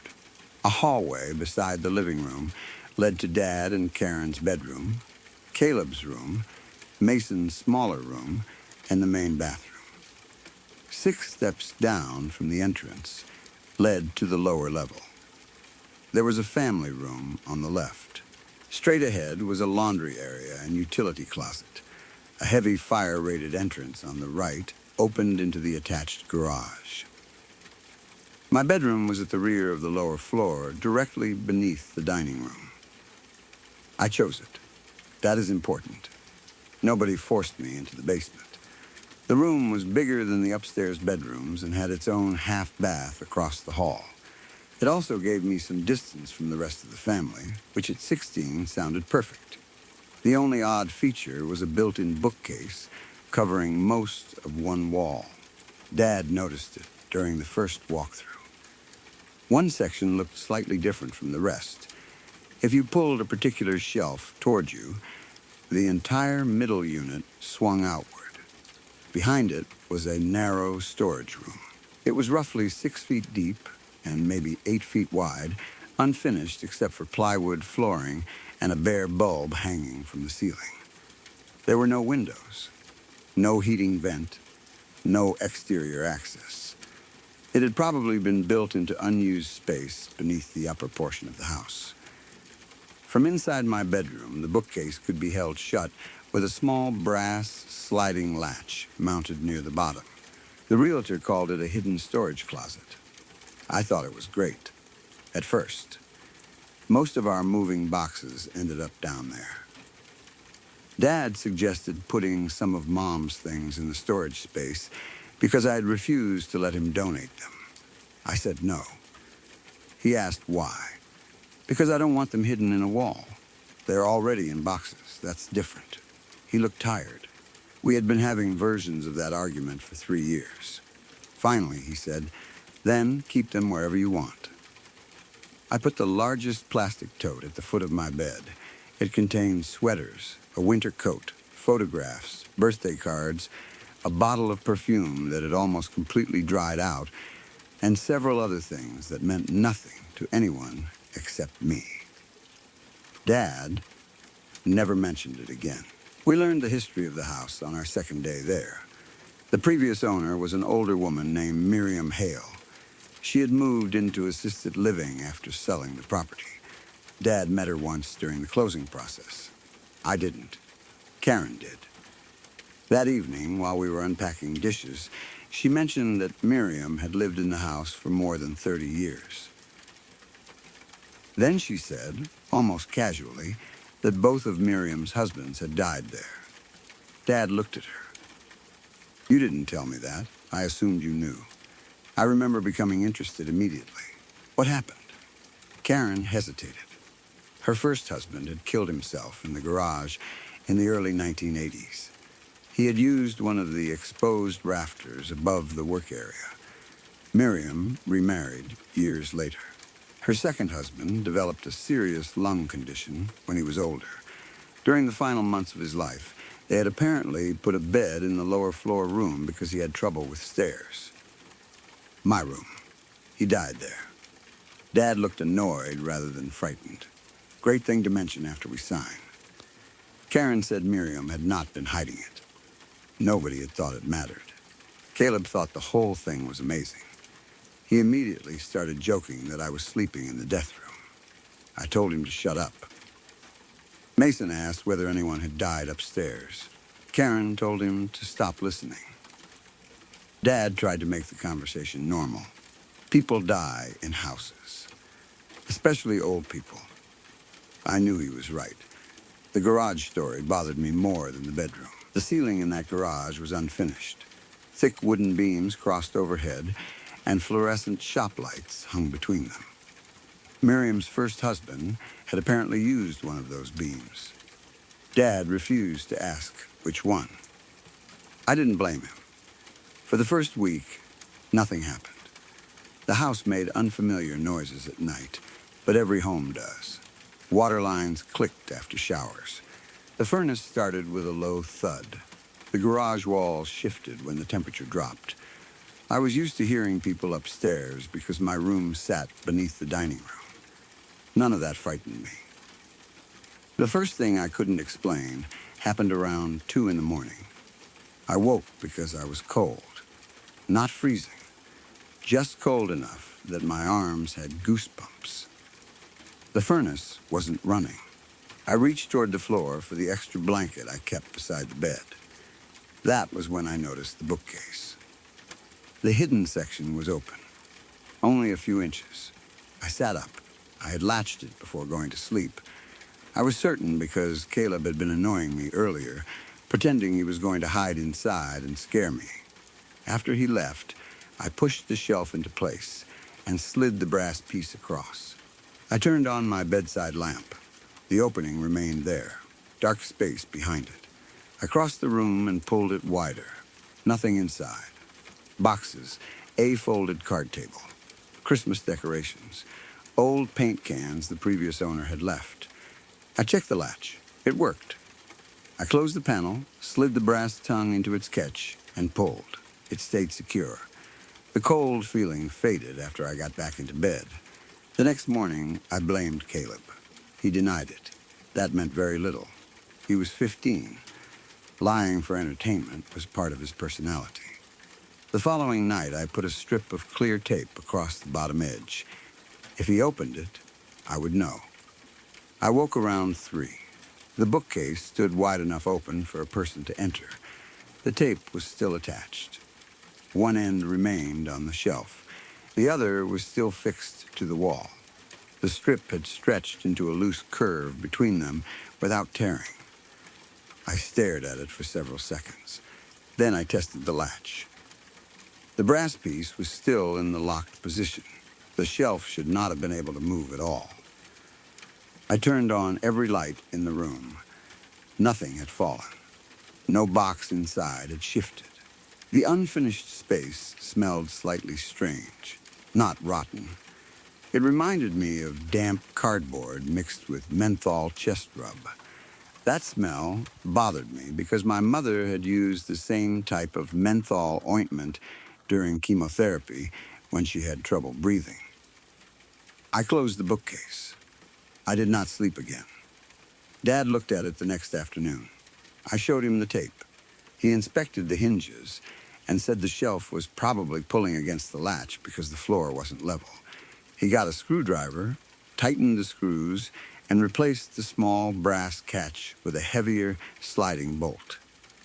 If this opens now, you can blame a ghost. Caleb laughed. I did not. For almost 2 weeks, the new latch held. Then the garage started bothering me. My bedroom was close to the lower level garage entrance. At night, I could see the bottom of that fire door from my bed if my bedroom entrance was open. One evening, I was studying when a bright strip appeared underneath it. I assumed Dad was working in the garage. He often went out there after dinner to organize tools. A few minutes passed. I needed something from my car, so I crossed the lower hall and opened the garage entrance. The entire space was black. I reached inside and turned on the switch. The fluorescent lights flickered alive. No one was there. Dad was upstairs watching television. I walked around the garage looking for another source. Nothing. The overhead garage door had no windows. The side service entrance was shut. No flashlight or work lamp had been left running. When I closed the interior entrance and stepped back into the lower hall, there was no brightness underneath it. I forgot about the incident until it happened again. This time, Caleb was with me. We were playing a video game in the family room after midnight when he paused the game and said, "Your dad's in the garage." I looked over. A clean white line showed beneath the fire door. Dad's asleep. Then, Karen. She's asleep too. We went closer. Caleb crouched and looked at the gap. Definitely a light. He stood and opened the entrance quickly. Darkness. He swore and reached for the switch. I told him not to. For several seconds, both of us stared into the garage without turning anything on. The room smelled faintly of oil, rubber, and sawdust. Nothing moved. Then metal touched metal somewhere near Dad's workbench. A light clanging sound. Caleb flipped the switch. The fluorescent fixtures came on. Dad had installed a pegboard above the workbench. Several hand tools hung from hooks. Near the far end were 3 circular saw blades that he had not put away yet. 2 of them were gently rotating on their pegs, not fast, just enough that their teeth touched one another every few seconds. That was the noise. Caleb walked over. Air from the door? There was no air. He stopped the blades with one finger. We stood there for another minute. Nothing else happened. By then, even Caleb had stopped joking. We checked the side entrance. Locked, the overhead door rested fully against the concrete. There was no fan running. When we told Dad the next morning, he said opening the interior door had probably changed the air pressure. Caleb reminded him the blades were already moving before we opened it. Dad shrugged. I'm not saying I know. I'm saying there are explanations. That became his standard response. Not denial, not belief. There are explanations. The hidden room opened again that same week. This time, the new bolt was still fully extended. The wood around the metal catch had split. The panel had pulled hard enough to rip 2 screws partly out of the frame. Dad saw it before anyone touched anything. He crouched beside the damage for a long time. Okay, that was all he said. Caleb asked whether he still thought the floor was uneven. Dad ignored him. He removed the hardware and installed a small steel hasp higher on the bookcase. Then he used a padlock. He gave me the key. If somebody is messing with you, they'll have to explain this one. I kept the key on my car ring. 3 mornings later, the panel was open.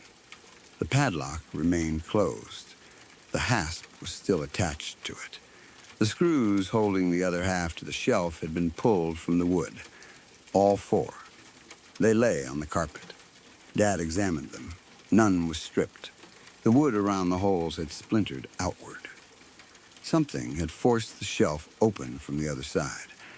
That was the first physical thing we could not talk around. Dad took photographs.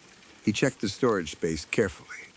There was no second opening, no vent large enough for a person, no access from the garage. He measured the walls against the outside dimensions of the house because he wondered whether there might be another cavity we had missed. There wasn't. He replaced the hardware again, this time using bolts that passed completely through the bookcase frame with washers and nuts. Karen wanted me to move upstairs. There was nowhere sensible to put me unless Caleb shared with Mason or I used Dad's office area in the living room. I also refused. Part of me was scared.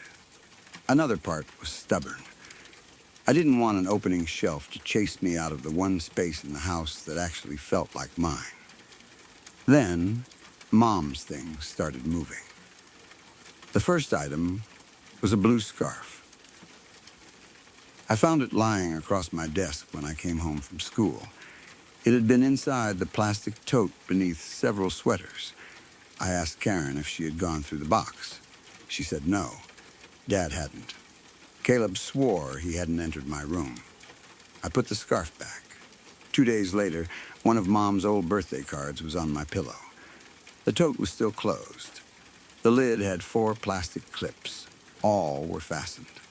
I began keeping the container in my closet. That didn't help. A bottle of her perfume appeared on the bathroom sink. Then a photograph of her and me from when I was about 9 turned up in the hidden storage room, propped against a paint can. That made me furious. I assumed someone in the family was trying to frighten me using the one subject they knew would actually hurt. I yelled at Caleb. He yelled back. Dad came downstairs and separated us. I accused him too. Maybe you want me to get rid of her stuff. His face changed. Don't do that. Then explain how it keeps moving. I can't. You moved everything else after she died. He stared at me. Karen took Mason upstairs. Caleb disappeared into his room. Dad sat on the edge of my bed. For a while, neither of us said anything. Finally, he said, I didn't get rid of things because I stopped loving her. I looked away. I know. No, you don't. His voice stayed calm. I changed things because I couldn't walk into the kitchen without expecting her to be there. That was the first time he had ever said anything like that to me. He rubbed his hands together. You think I moved on because I survived? I didn't answer. He glanced at the tote in my closet. You keep all this because you are afraid forgetting one object means forgetting her. That made me angry, because it was true. He did not ask me to throw anything away. He only said, nobody in this house is touching those boxes. I believed him. The next morning, the blue scarf was hanging from the garage rafters, not tied like a noose.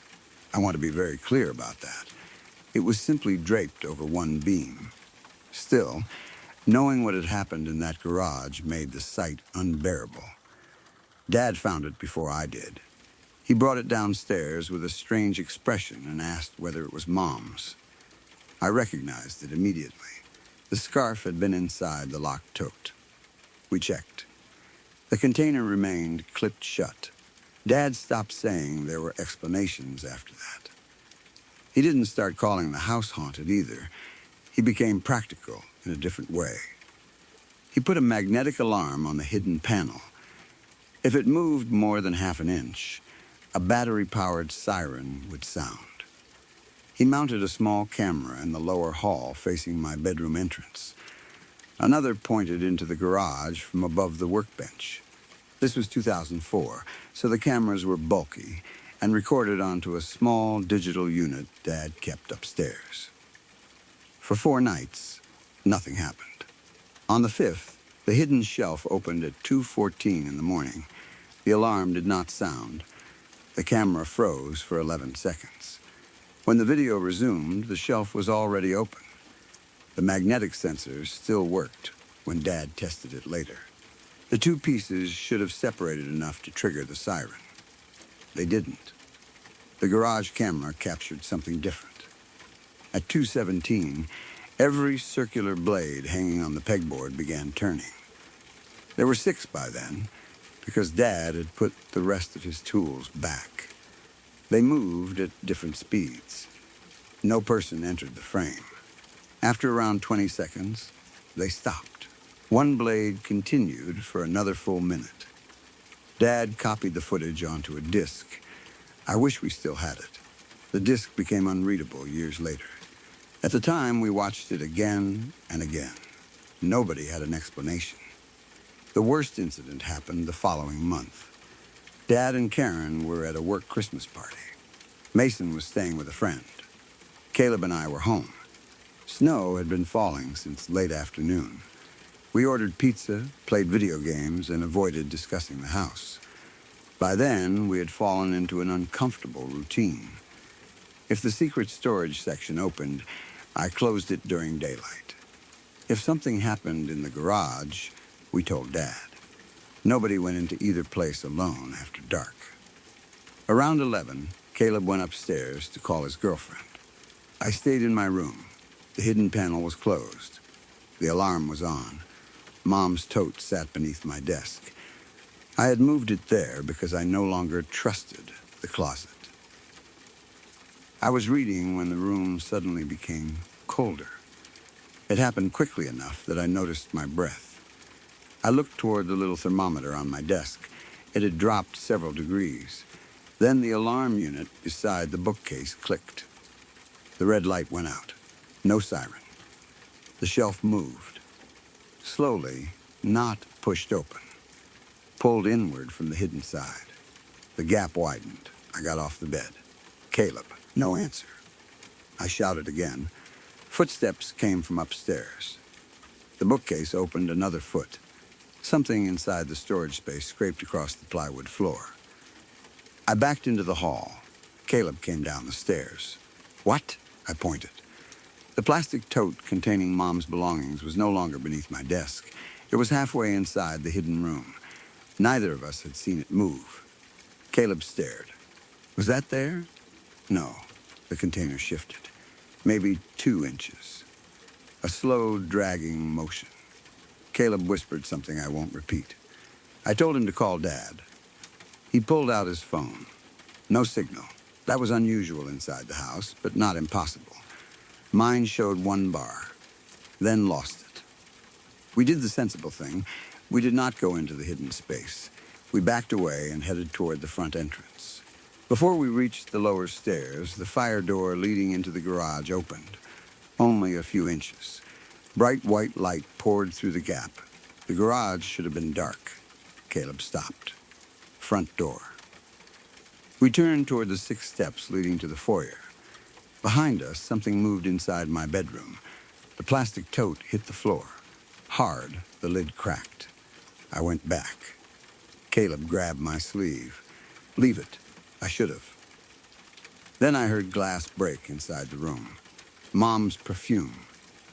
I knew the sound before I saw it. The smell came almost immediately. That faded floral scent filled the lower hall. I pulled away from Caleb. I'm getting the box. Are you insane? Just stay here. I reached the bedroom entrance. The tote lay upside down near the open bookcase. Its contents were scattered. Sweaters, cards, photographs, the blue scarf, Mom's winter coat. The storage space beyond was black. The bare bulb inside should have worked from a pull chain near the entrance. I did not reach for it.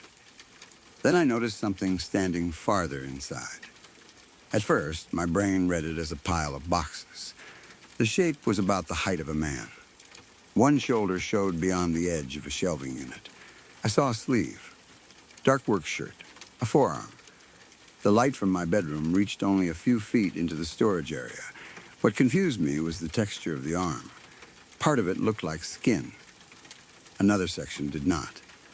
A neat rectangle along the forearm had the exact brown, perforated pattern of the garage pegboard.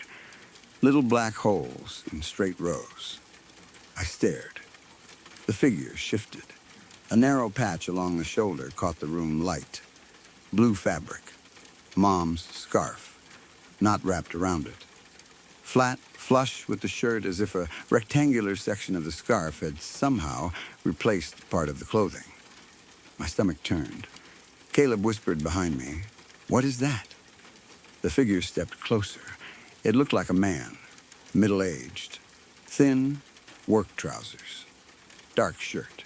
Nothing dramatic about the body. The face was harder to understand. The left cheek looked normal. The right side contained a smooth section of fake wood grain identical to the veneer covering the hidden bookcase. Not a mask. It seemed level with the skin around it. A perfect rectangular patch ran from below the eye toward the jaw. Another small section near the temple had the gray texture of basement carpet. I could not make sense of what I was seeing. The figure looked less like something injured and more like something repaired with pieces of the house. It turned toward the plastic tote. I saw another patch on its chest. Red wool. Mom's winter coat. I looked down. Her coat lay on the floor. A clean rectangle was missing from one sleeve. Not torn. Missing, the edges were straight. Caleb pulled me backward. Move, the figure came out of the storage room. Its shoes touched my carpet. No sound. Then it reached for me. I turned. Its hand caught the back of my shirt. The grip was real. Warm, strong, I slammed into the bookcase. Caleb grabbed my arm. For several seconds, he pulled one direction while the thing dragged me toward the open storage space. My shirt tightened around my throat. I kicked backward. My heel hit a shin. The figure did not react. Caleb grabbed a desk lamp and swung it. The metal base struck the side of the man's head. There was a solid impact. A rectangular piece on the cheek cracked. Underneath it, I did not see blood. I saw darkness.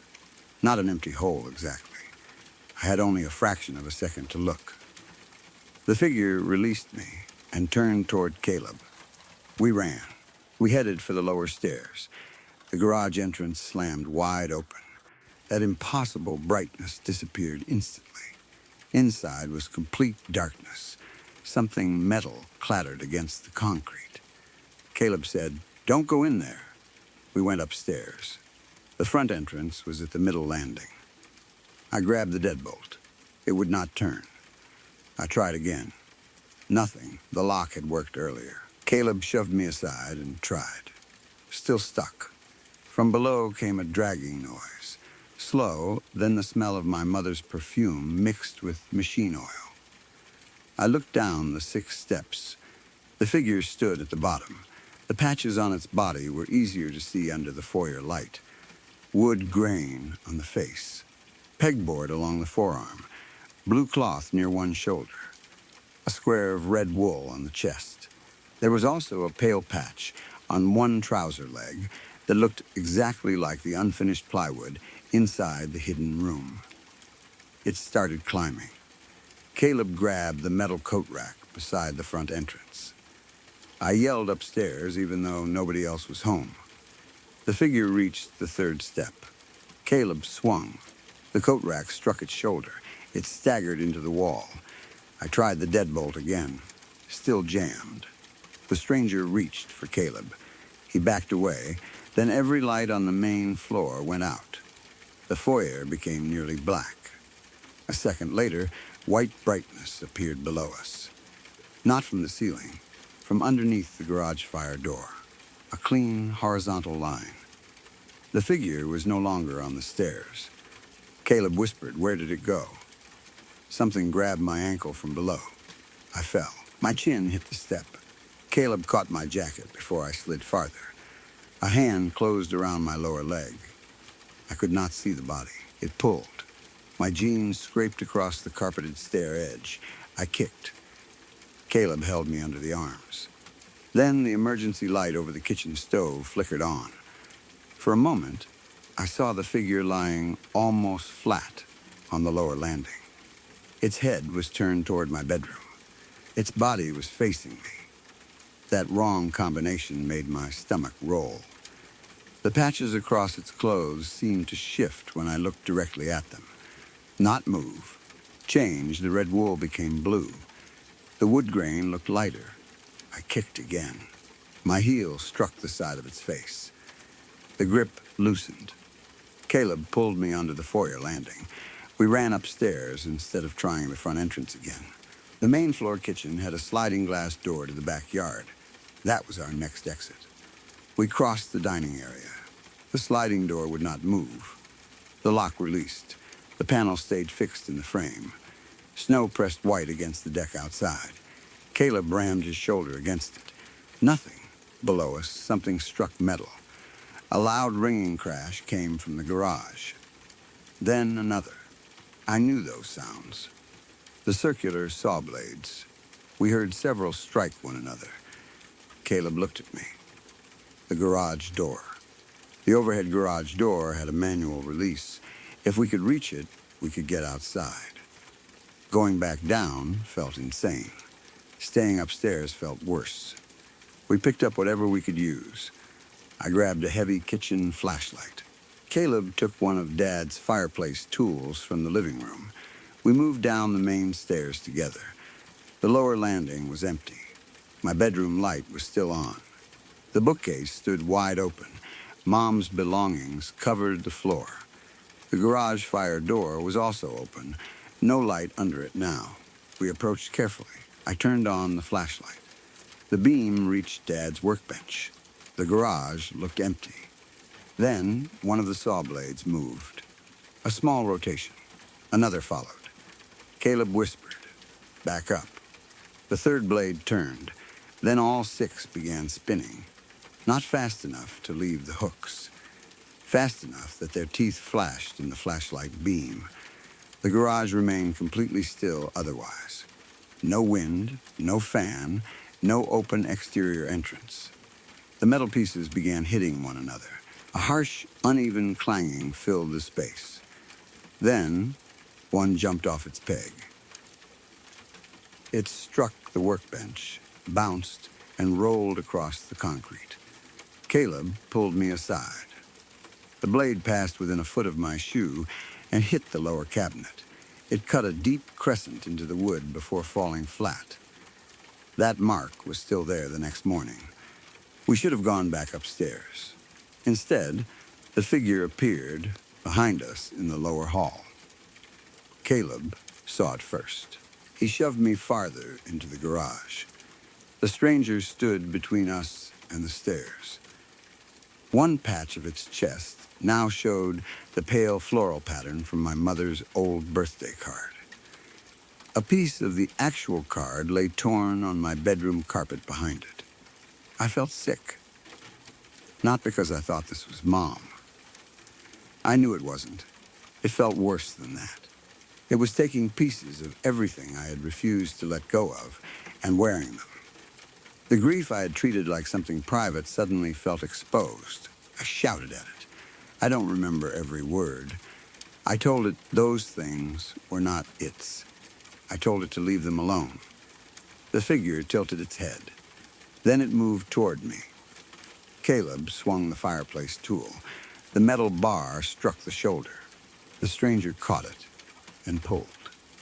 Caleb lost his grip. The figure threw the tool across the garage. It hit the concrete and slid underneath Dad's truck. I ran toward the overhead door. The red manual release cord hung from the opener track. I jumped and caught it. The trolley released with a sharp snap. I grabbed the bottom handle and pulled. The door lifted 6 inches. Cold air came underneath. Snow blew across the concrete. Caleb joined me. Together, we raised it to knee height. The figure grabbed the back of Caleb's sweatshirt. He yelled. I let go of the garage door and grabbed his arm. The overhead panel dropped halfway. Caleb's shirt tore. He fell toward me. The stranger reached again. The beam from my flashlight crossed its face. For 1 second, I saw a new rectangular patch directly above its left eyebrow. It was skin. My skin. Same small scar I had from falling off a bike when I was 8. I felt my knees weaken. The figure touched that patch with 2 fingers, then reached toward my face. I swung the flashlight. It hit the wooden section of its cheek. The plastic body of the flashlight cracked. The figure stumbled. Caleb grabbed the garage handle and lifted with both hands. I dropped to the ground and rolled underneath. He followed. The stranger caught one of his shoes. Caleb kicked free and left the sneaker behind. We ran into the driveway. Snow came nearly to our ankles. Neither of us had coats. We crossed the yard toward the neighbors. Behind us, the overhead garage door began lowering. No power should have been moving it after I had pulled the manual release. Still, it came down slowly. The opening narrowed. For a moment, I saw the figure standing inside. The garage light behind it was off. Yet, a bright white line surrounded its shoes. Then, the door reached the concrete. The light vanished. Our neighbors called the police. Dad and Karen came home before the officers finished searching. The house was empty. No intruder. No open window. No second entrance into the hidden storage room. The front deadbolt worked normally when police tested it. So did the sliding glass door. The garage manual release hung exactly where it should. What they did find was harder to dismiss. My shirt was torn down the back. There were dark bruises around my ankle. Caleb had a long red mark across his shoulder where his sweatshirt had pulled against his neck. His missing shoe was inside the garage. The saw blade lay beside the cabinet. The crescent-shaped cut was deep enough that Dad later had to replace the cabinet door. The bookcase hardware had been ripped loose again. One through bolt was bent. The plastic tote was cracked. Mom's perfume bottle had shattered. Several photographs were torn. Her winter coat had a perfectly rectangular section missing from the sleeve. The edges were clean. Dad tried scissors on another piece later. He could not make a cut that neat without laying the fabric flat on a table. The garage pegboard also had a missing rectangle. About 3 inches by 5. Again, straight edges. One area of the hidden bookcase veneer was gone. Dad photographed all of it. A police officer asked whether someone had used a knife. We hadn't found one. No blade matching the cuts was missing from Dad's tools. One officer clearly thought Caleb and I had damaged the house ourselves. Another looked less certain after seeing the bent-through bolt and the bruise around my leg. Nobody mentioned a man covered in pieces of the house. We said an intruder had grabbed us. That was enough. The family stayed at a hotel for 3 nights. Dad seriously considered selling immediately. Karen wanted to. Mason refused to sleep downstairs again, even though his room was upstairs. I wanted to leave, too. Then I did something I had resisted for years. I went through Mom's things, not because I wanted to get rid of everything. I wanted to decide what actually mattered. There was a difference. I kept photographs. A few cards. One sweater that still smelled faintly like her perfume. Her wedding ring, which Dad had already given me. A small wooden recipe box. The rest went to family members or charity. Her damaged winter coat was thrown away. That was harder than it should have been. I stood beside the trash bag for several minutes before letting Dad take it. He never said I was finally moving on. I'm glad he didn't. I wasn't moving on from Mom. I was letting objects become objects again. The strange activity became less frequent afterward. It did not stop completely. The secret storage panel still opened, maybe once every few months. Dad stopped repairing the latch. He screwed 2 steel brackets across the frame instead. One morning, one bracket was bent outward. The other remained intact. Nobody could explain that. The white line appeared beneath the garage entrance several more times. Dad saw it himself once. He opened the fire door while I stood behind him. Complete darkness. He closed it. The brightness returned beneath the gap less than 10 seconds later. He never tried again. The saw blades did not move after the confrontation. Dad took them off the pegboard and stored them in a metal cabinet. The family stayed in the house. I left for college 2 years later. Caleb eventually took my old bedroom because he wanted more privacy. Before moving in, he removed the hidden bookcase entirely. Dad helped him install a normal solid core access panel instead. They used heavy hinges, 2 locks, a rubber seal around the edges. Caleb joked that if it opened now, he was moving out.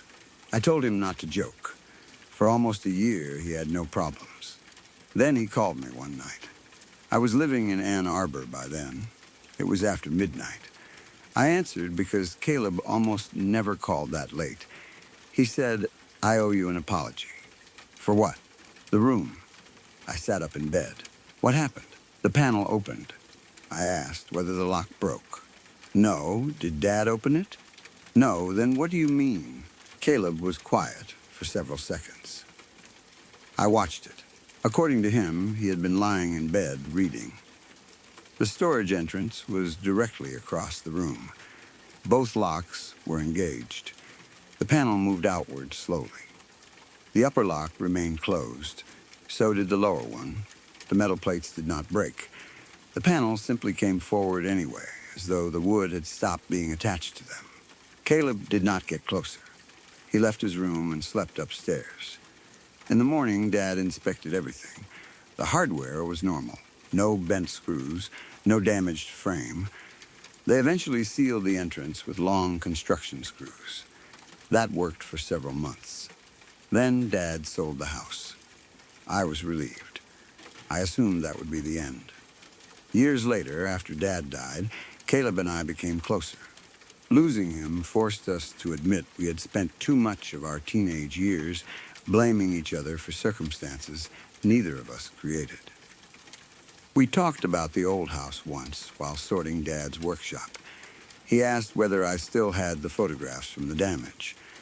I said I thought Dad had them. Caleb found an envelope in a filing cabinet. Inside were printed pictures from the morning after our worst night. The bookcase, the torn clothing, Mom's coat, the missing section of pegboard, the damaged garage cabinet. Dad had written dates on the back of each photograph. There was also one picture neither of us remembered him taking. It showed the inside of the hidden storage room after police had left. Boxes lined the walls. The bare bulb was on.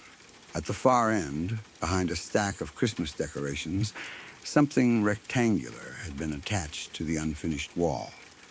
Caleb thought it was a scrap of wallpaper. I looked closer.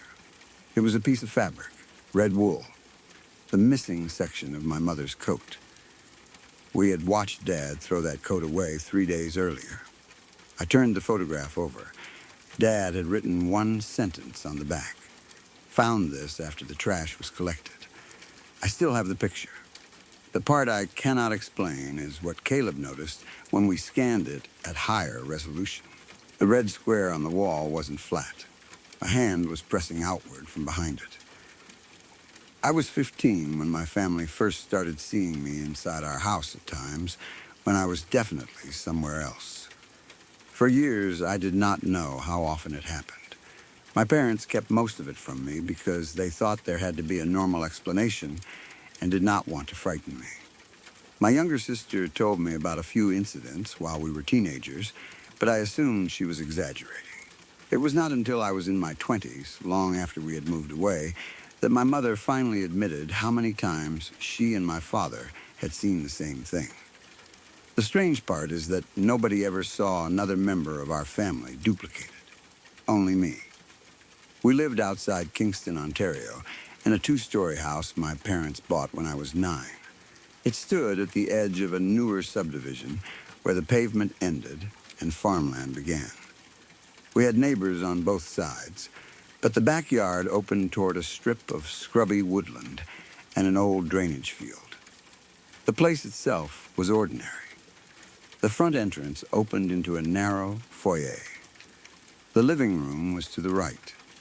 A dining area sat behind it, connected to the kitchen. On the left side of the foyer was my father's small office, which had once been intended as a formal sitting room. The staircase went up from the center hall. At the back of the kitchen, a mudroom connected to the garage. Beside the refrigerator was the basement entrance. Upstairs, my parents' bedroom occupied the front left corner above Dad's office. My sister Emily's room was across the hall. Mine was at the rear of the house, facing the backyard. Between my room and the bathroom was a smaller bedroom that belonged to my older brother, Adam. Adam had died 4 years before the first incident. He was 17. I was 11. We had been at a lake with our cousins when it happened.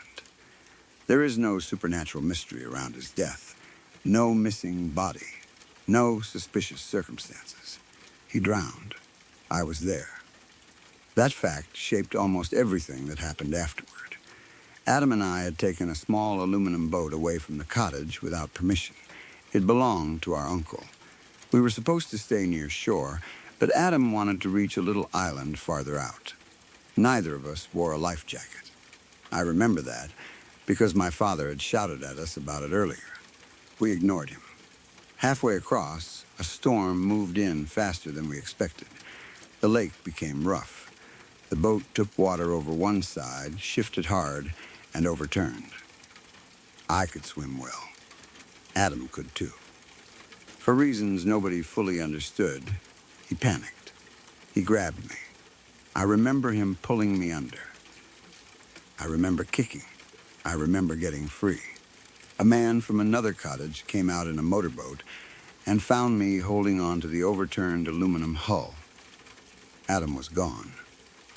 They recovered him the next morning. For a long time, I carried a memory I never told anyone. While he was holding on to me, I pushed him away. Not gently. I kicked him in the chest.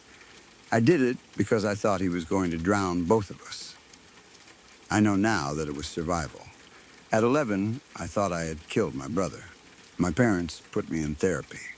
I refused to talk about the moment in the water. I told everyone I couldn't remember. That lie stayed with me for years. After Adam died, his bedroom remained mostly unchanged. My mother packed away some clothes but left the furniture. His hockey stick stayed in the closet. His old alarm clock remained on the dresser. There were posters on the wall and a small shelf of paperback novels above the desk. Dad suggested turning the room into a guest room once.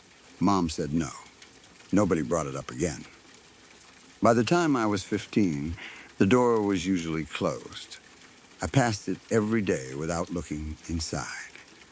The first time my mother saw the other me, I was at school. It happened on a Tuesday in November. Mom worked part-time at a dental office and usually got home around 2:30, about an hour before my bus arrived. That afternoon, she came through the garage, put groceries on the kitchen counter, and heard music upstairs. She recognized it as something I listened to constantly at the time. A burned CD played through the cheap stereo in my bedroom. Mom assumed I had come home early. She called up the stairs, "Why aren't you at school?" No answer. The music continued. She thought I was pretending not to hear her. According to her, she carried a basket of laundry upstairs. My bedroom door stood open. She looked in while passing. I was sitting on the floor beside the bed with my back partly toward her. I had headphones around my neck and a notebook on my knees. She could see the side of my face. She said I looked completely normal. Same haircut. Same gray sweatshirt I had worn that morning. Same jeans. Nothing unusual. She told me again that I should be in class. The person on the floor did not react. Mom became annoyed. She put the laundry basket down in the hall and stepped closer. That was when the figure raised one hand. Not to wave, it simply held the hand beside its face. The fingers moved one at a time. Little finger first, then ring finger. Middle, index, thumb. After the thumb folded, they opened in the same order. Mom said the movement looked absent-minded, almost like I was testing whether each finger still worked. Then the head turned slightly, not enough for her to see the full face. Mom said she suddenly felt so uncomfortable that she did not enter the room. She called my name once more. The figure lowered its hand. Then the phone downstairs rang. Mom went to answer it. It was the school office. I had forgotten a permission form for a field trip, and they wanted to know whether she could bring it in before dismissal. She told them I was home. The secretary said no, he's sitting in math class right now. Mom thought there had been a misunderstanding. She went back upstairs. My room was empty. The stereo was off. The notebook on the floor was gone. The gray sweatshirt I had worn that morning was not there because I was still wearing it at school. She searched the house. No one. She later told herself she had seen a pile of clothes. I came home around 3:40. She never mentioned it. The second incident happened to Emily. She was 12. I was sleeping at a friend's place. My parents knew where I was and had spoken to the friend's mother. There was no question about whether I might have come home. Emily woke shortly after midnight because she needed the bathroom. Her room was near the front of the upstairs landing. To reach the bathroom, she had to pass Adam's old room and then mine. She opened her door and saw light coming from underneath my bedroom door. That was the first thing that confused her. I had left no lamp on. She thought perhaps Mom had gone into my room looking for something. When Emily reached the hallway, she heard the sound of pencils scratching across paper. She pushed my door open. I was sitting at my desk. The person looked exactly like me from behind. Bare feet, dark t-shirt, hair sticking up at the back. One arm moved steadily as though writing. Emily said my posture was wrong. That sounds vague, but she described it later in a way that made sense. When I wrote, I leaned forward with my left elbow on the desk. The version she saw sat perfectly upright. Its shoulders were square. The spine did not move. Only the right forearm worked. She said, "What are you doing here?" The hand stopped. Emily remembered that I was not supposed to be home. She took one step backward. The chair turned a few inches, not enough for the face to become visible. The right hand lifted. The fingers folded in sequence. Little finger. Ring, middle, index, thumb, Emily ran. She went straight into my parents' bedroom and woke Dad. At first, he thought I had decided to come home. He checked my room. Empty, the desk chair was pushed in. No lights were on. The house doors were locked. Emily cried hard enough that Mom let her sleep in their room. I came home the next morning. She asked me whether I had sneaked into the house. I thought she was trying to mess with me. When she described the fingers, I became irritated. I said she had dreamed it. That was easier than considering anything else. A few weeks later, Dad saw me. That was when my parents stopped dismissing it privately.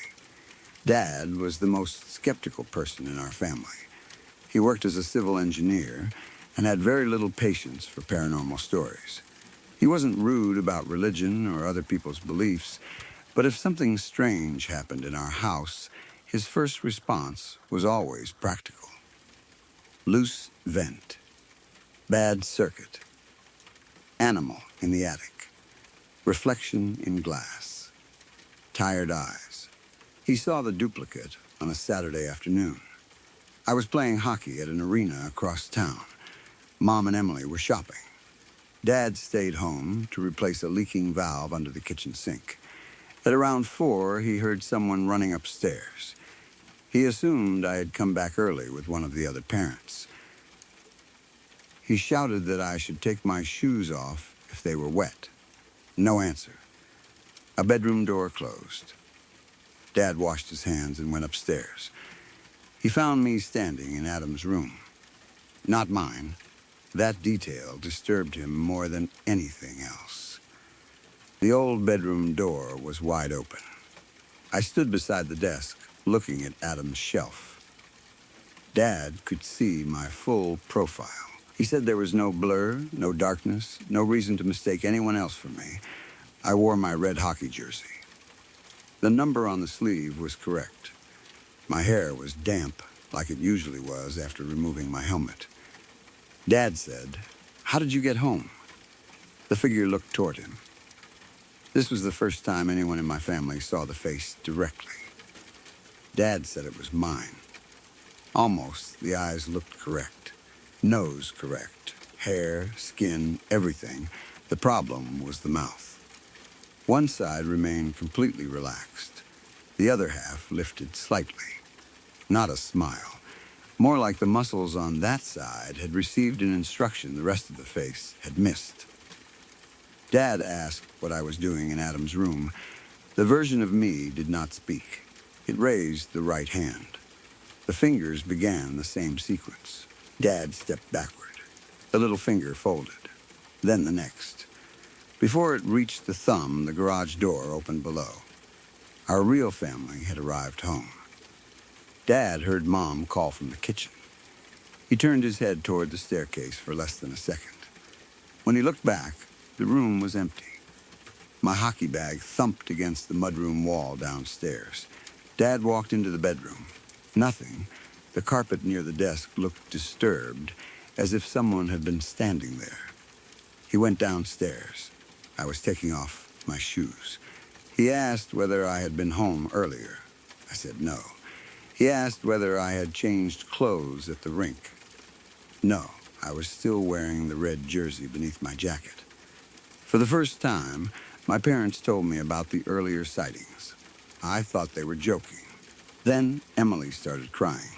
Dad never joked about that kind of thing. Mom looked frightened. I remember becoming angry, not scared. Angry, I accused them of trying to make me feel guilty about Adam. Nobody had mentioned him directly. The accusation came from me. Dad asked why I thought this had anything to do with my brother. I couldn't explain. I went upstairs and slammed my door. That night, I finally opened Adam's room by myself. It had been months since I stepped inside. The smell hit me first. Old paper. Dust. The faint scent of the cedar blocks Mom kept in the closet. I sat on the floor beside his bed. I thought about the lake. For the first time in years, I let myself remember his hands around my shoulders. The weight of him. My own foot hitting his chest the moment he let go. I became nauseated. Then I noticed the desk. On the wooden surface were 5 shallow marks, not scratches, small curved dents. They were arranged like fingertips resting beside one another. I touched them. They felt fresh. Pale wood showed inside each depression. The marks were too narrow to have come from a tool I recognized. Dad came in behind me. He saw them too. Neither of us knew what caused them. The next morning, he photographed the desk. Those marks remained until we moved. Things became more frequent after that. Not daily. Sometimes weeks passed. Then, one of my family members would see me somewhere impossible. Mom saw me crossing the upstairs landing while I was at basketball practice. Emily saw me reflected in the microwave door, while the real me was outside shoveling snow with Dad. My father once came home from work and saw my silhouette through the second-floor window, even though I was staying with my aunt for the weekend. There were rules, if you can call them that. The copy never appeared when I was inside the house. At least not during those early years. It did not speak. Nobody saw it enter or leave. It was usually doing something ordinary. Sitting, writing, looking through a drawer, standing near a window. The hand movement became its most recognizable habit, one finger after another, always beginning with the little finger. My family stopped responding when they saw it. Dad's advice was simple. If you know he's not home, don't go toward it. That sounds like something from a horror movie. In our house, it became practical. We still had school. Work, groceries, bills, normal life continued around something nobody could explain. My mother eventually took me to a doctor. Not because she thought I was causing it, but because she worried that our family was somehow sharing a stress response after Adam's death. The doctor spoke to each of us separately. No one was using drugs. No gas leak was found. Dad installed a carbon monoxide detector on both floors anyway. We were sleeping normally. There was no obvious medical explanation for three people independently describing the same behavior. The doctor suggested grief counseling. We went.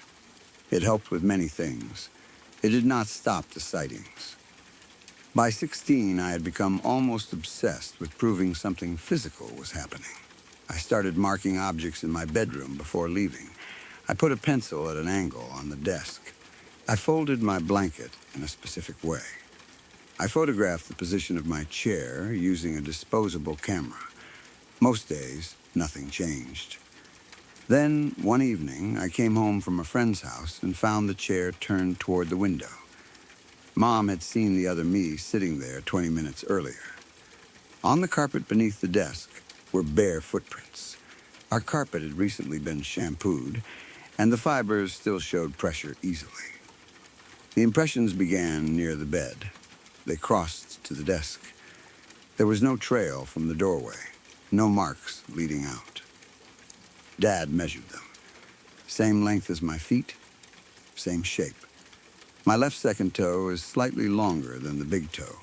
The prints showed that. We covered one with a clear plastic storage lid so nobody would step on it. It remained visible the next morning. My aunt came over. She saw it too.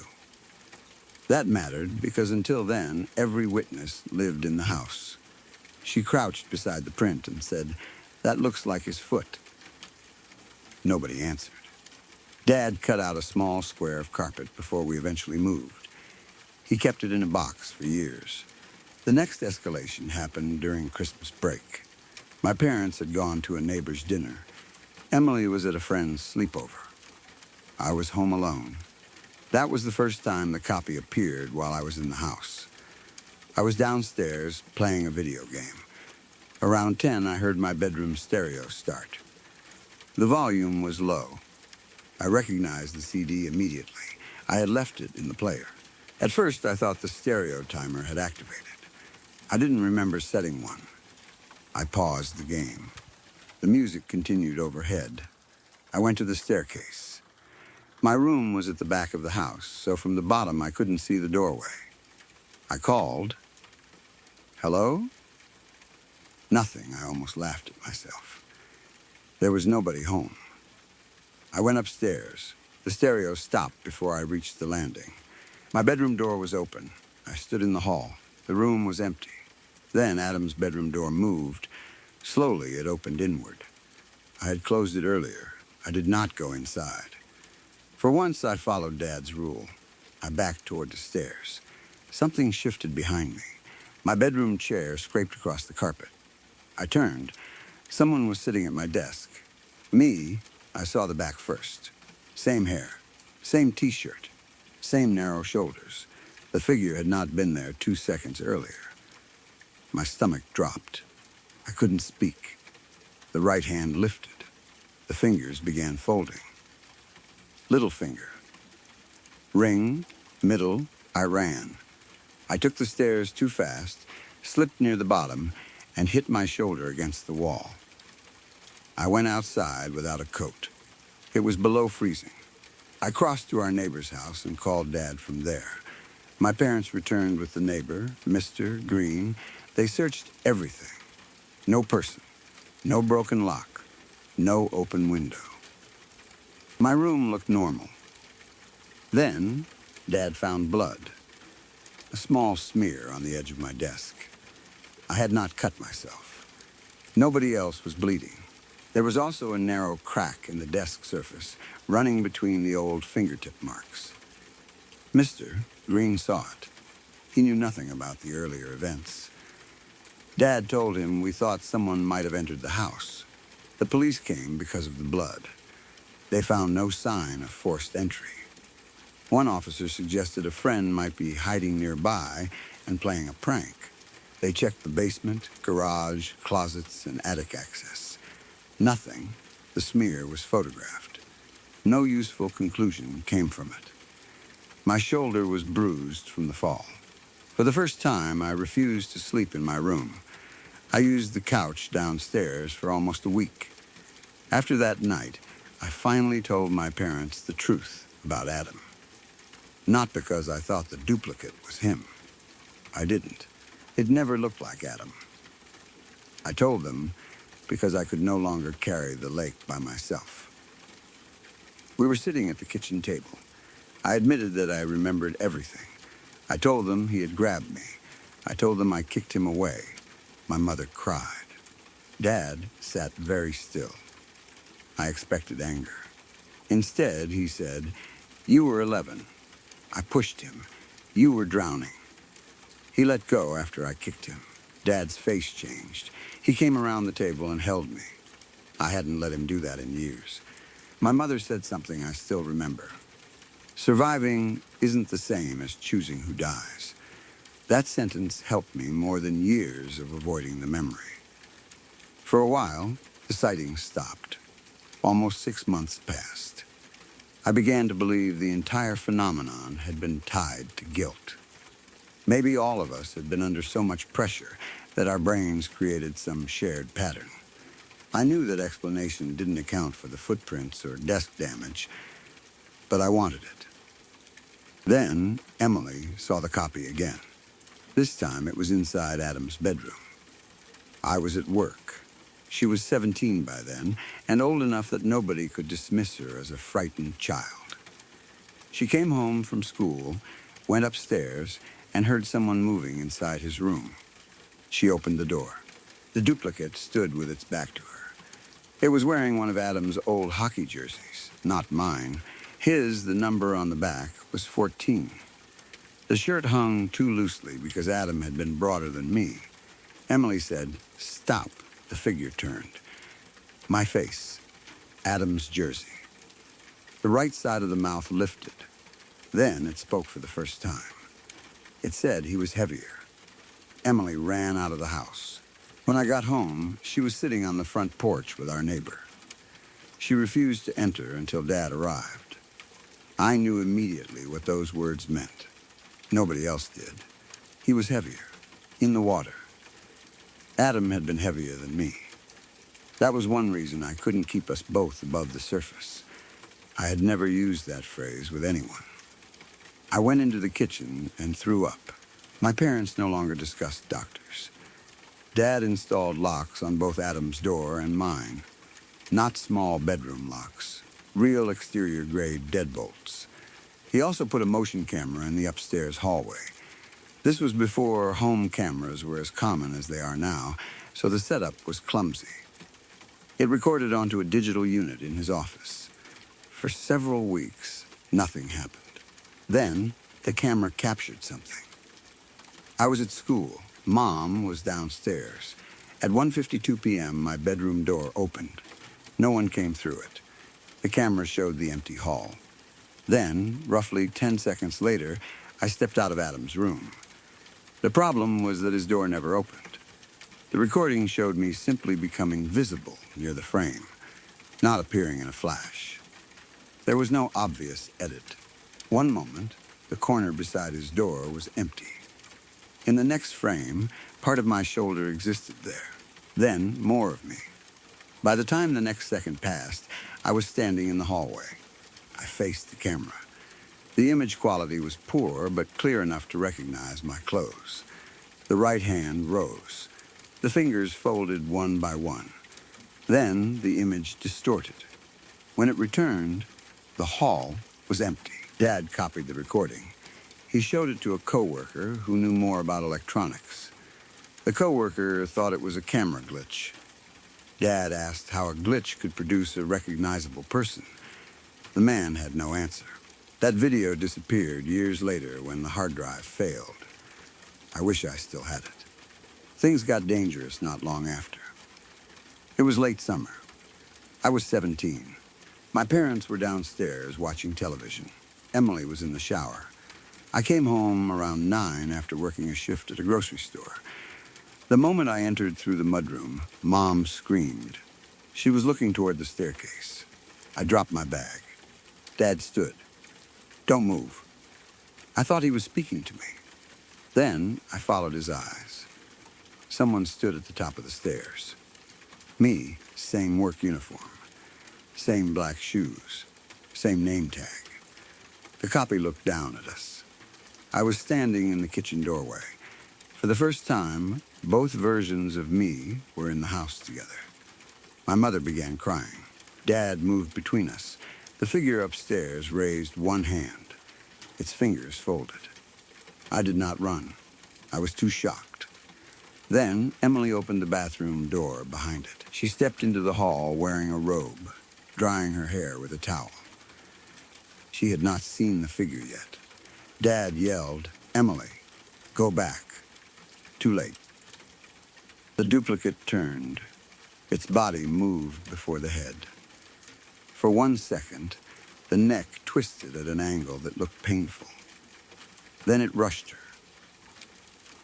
There was nothing ghost-like about the movement. It ran. Emily screamed. She tried to retreat into the bathroom.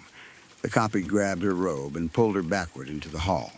Dad charged upstairs. I followed. Mom called 911. Emily kicked and clawed at the carpet. The thing had both hands around her lower leg now. She screamed my name. Seeing my own face above her was impossible to process. The expression was mine, but wrong. The left side looked frightened. The right side smiled. Dad reached the landing first. He grabbed the duplicate around the shoulders. It struck him with an elbow. He hit the wall. I pulled Emily toward the bathroom. The figure seized my wrist. The moment it touched me, I felt a sharp pressure in my ears. The hallway seemed to narrow. My vision blurred around the edges. Its hand was warm. Its face was inches from mine. For the first time, I noticed another detail. Its pupils did not match. Not size. Timing, one widened before the other, like two separate cameras adjusting to light. It looked at me, then at Adam's door. The deadbolt clicked open. Nobody touched it. The door swung inward. The figure pulled me toward the room. I resisted. My shoes slid across the carpet. Dad recovered and grabbed my waist. For several seconds, all three of us were locked together. Emily crawled into the bathroom. Mom was shouting downstairs. I struck the copy in the face with my free hand. It felt real. Cheekbone, skin, teeth beneath the lip. It did not release me. Instead, it said, "You let go first." Something in me broke. Not fear, the old guilt. I stopped trying to argue with the memory. I shouted, "Yes." The figure froze. Dad tightened his grip. I said it again. Yes, I let go. The right side of its mouth stopped smiling. I kept talking. I wanted to live. The fingers around my wrist tightened. Pain shot into my hand. I couldn't save him. The copy jerked me toward Adam's room. I planted both feet. I couldn't save him. The expression changed. For a fraction of a second, it looked confused. Then, furious. The face twisted without becoming monstrous. That was worse. It still looked like me. Just me experiencing an emotion I wasn't feeling. It lunged. Dad shoved it sideways. The copy hit the wall beside Adam's door. A framed picture fell and shattered. I pulled free. Its fingernails tore across my wrist. 4 deep scratches opened immediately. Dad shouted for everyone to get downstairs. We ran. The duplicate followed to the top step, then stopped. I looked back once. It stood beneath the hallway light, one hand hanging at its side, the other opening and closing each finger in sequence. The deadbolt on Adam's room turned behind it. Then my bedroom door slammed. We got outside through the front entrance. Police arrived within minutes. They searched the house. Nobody, but there was damage. The upstairs wall had a dent where Dad shoved the figure. The picture frame was broken. My wrist was bleeding. Emily's robe was torn nearly in half. She had bruises around her ankle shaped like fingers. Dad had a cut above one eyebrow from hitting the wall. The deadbolt on Adam's room was open. More importantly, the carpet outside the bathroom showed 2 sets of shoe marks. One belonged to my work shoes, the other matched them. Same size, same tread. The second set ended in the middle of the landing. The officers photographed everything. They treated it as an attempted break-in, even though no stranger was found. Dad did not tell them we had fought someone who looked like me. He said the intruder wore similar clothes. That was probably the only reason they took us seriously. We moved out 4 months later. My parents had been considering it anyway. After that night, the decision became easy. Before leaving, Dad finally emptied Adam's room. I helped. That was harder than I expected. We boxed clothes, books, old trophies, hockey equipment. I found a photograph of the 2 of us at the lake taken the summer before he died. I kept it. For the first time since I was 11, looking at him did not immediately make me remember drowning. I thought the move would end everything. For almost 2 decades, it did. Nobody saw another version of me. My parents moved twice. Emily got married. I went to university, then settled in Ottawa. Eventually, the story became something we rarely discussed. My father still had the piece of carpet with the footprint. He kept it in his workshop. I thought that was strange, but I never asked him to throw it away. Mom admitted later that she had kept the damaged desk, too. It sat in their basement storage room. Maybe none of us knew how to get rid of evidence from something we could not explain. Dad died 3 years ago. Cancer? Unlike Adam, we had time. I was there. So was Emily. There were no unfinished words. After the funeral, Mom sold the house and moved into a smaller condo. Emily and I helped clear everything. In Dad's workshop, I found the old square of carpet. The footprint had faded, but remained visible. Same shape as my teenage foot. I almost threw it away. Instead, I wrapped it in plastic. I don't know why. We also found Adam's old hockey jersey. Number 14. Mom had apparently kept it after all. I took that too. Maybe I was finally ready to remember my brother without fear. About 6 months after Dad died, I woke around 3 in the morning because I heard someone moving downstairs. My wife, Claire, was beside me. We live in a 2-story home. Our bedroom is upstairs. Our son sleeps across the hall. I got out of bed and checked his room first. He was asleep. Then I went downstairs. Nothing, kitchen empty. Front door locked. Back entrance secure. I stood in the living room listening. No sound. I returned upstairs. The following morning, Claire asked why I had been in our son's room twice. I said I had only checked once. She looked confused. No, you went in before that. What time? Around 2:30. I was asleep.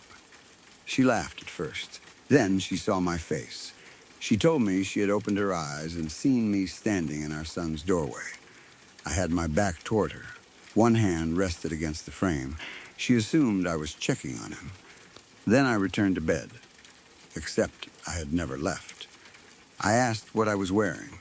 She said a dark t-shirt and sweatpants. Normal sleep clothes. Then I asked one more thing. What was my hand doing? Claire stopped smiling. She looked at me for several seconds. Then she slowly raised her own right hand. Her little finger folded first. My father died in January of 1999 on a road outside our old town in Indiana that had ice on it before the county trucks got out to salt it. And by March, my mother had sold our house and moved my brother and me into a farmhouse so big and so cheap that even as a 10-year-old I understood there had to be something wrong with it. My mother never said that out loud. She said the house had character. She said it had good bones, but the ceilings were high and the land came with it, and we needed the extra room now that it was just the three of us. I think the truth was simpler than that. My father's life insurance had barely covered the funeral, and the Ashgrove place, as everyone in town still called it, even though no Ashgrove had lived there in decades, had been sitting empty for 11 years, and the bank wanted it gone badly enough that we got it for less than the price of the modest house we'd left behind. It really was enormous. 2 full stories with a steep tin roof, a wraparound porch that sagged at one corner, an attic with 3 dormer windows that looked out over fields on every side, and a cellar you reached, either through a door off the kitchen pantry or through a pair of slanted wooden bulkhead doors set into the ground on the side of the house, the kind you had to haul open by hand and prop with a stick of wood so they didn't slam shut on you while you were still halfway down the stairs. My brother Tyler was 7 that year, young enough that he adjusted to the size of the place faster than I did, running down hallways that seemed to multiply the further back you went, discovering rooms my mother hadn't even finished unpacking into. I want to say clearly that my mother was not a fanciful woman. She had grown up on a farm herself and did not believe in things she couldn't put her hands on. And in the weeks after we moved in, when small things started going missing around the house, her first explanation, and her second and her third, were always the practical kind. Mice, she said, when a spool of thread disappeared from the sewing basket. Static electricity, she said, when a handful of paper clips turned up scattered across the pantry floor for no reason either of us could account for. She had good reasons to reach for those explanations. She had just lost her husband and moved her children into a house neither of them wanted to live in, and the last thing she needed was one more thing in the world that didn't make sense. The missing things kept a pattern, though, even if none of us noticed it at first. They were always small, buttons off my father's old coats, which my mother hadn't been able to bring herself to give away yet, and had boxed up in the hall closet. Coins from the little dish by the back door where my father used to empty his pockets each night, a habit my mother kept doing herself out of some grief-shaped reflex, even though there was no one left to empty pockets for. Nails from the coffee can in the mudroom, a scattering of my father's old fishing hooks, gone from a tackle box Tyler had been forbidden from touching. Small metal and bone-colored things, all of it disappearing from different rooms across different weeks, and none of it ever explained by mice, because mice do not carry off coins. We found where it was going in April, almost by accident. I'd gone down into the cellar to fetch a jar of my mother's canned tomatoes from the shelves along the far wall, and in the corner near the old coal chute, half hidden behind a stack of firewood nobody used anymore since the house had modern heating, I found a pile. It was not a large pile. Not yet. Not in April. It was maybe the size of a dinner plate. A heap of small objects pressed together. Buttons and nails and the dull glint of coins and what I told myself at 10 years old, standing alone in a cellar with a jar of tomatoes going warm in my hands, had to be old bits of bone from some animal a raccoon had dragged in. Because the alternative explanation, that some of those pale, curved shapes tucked into the pile looked uncomfortably like teeth, was not one I had any interest in accepting. I told my mother.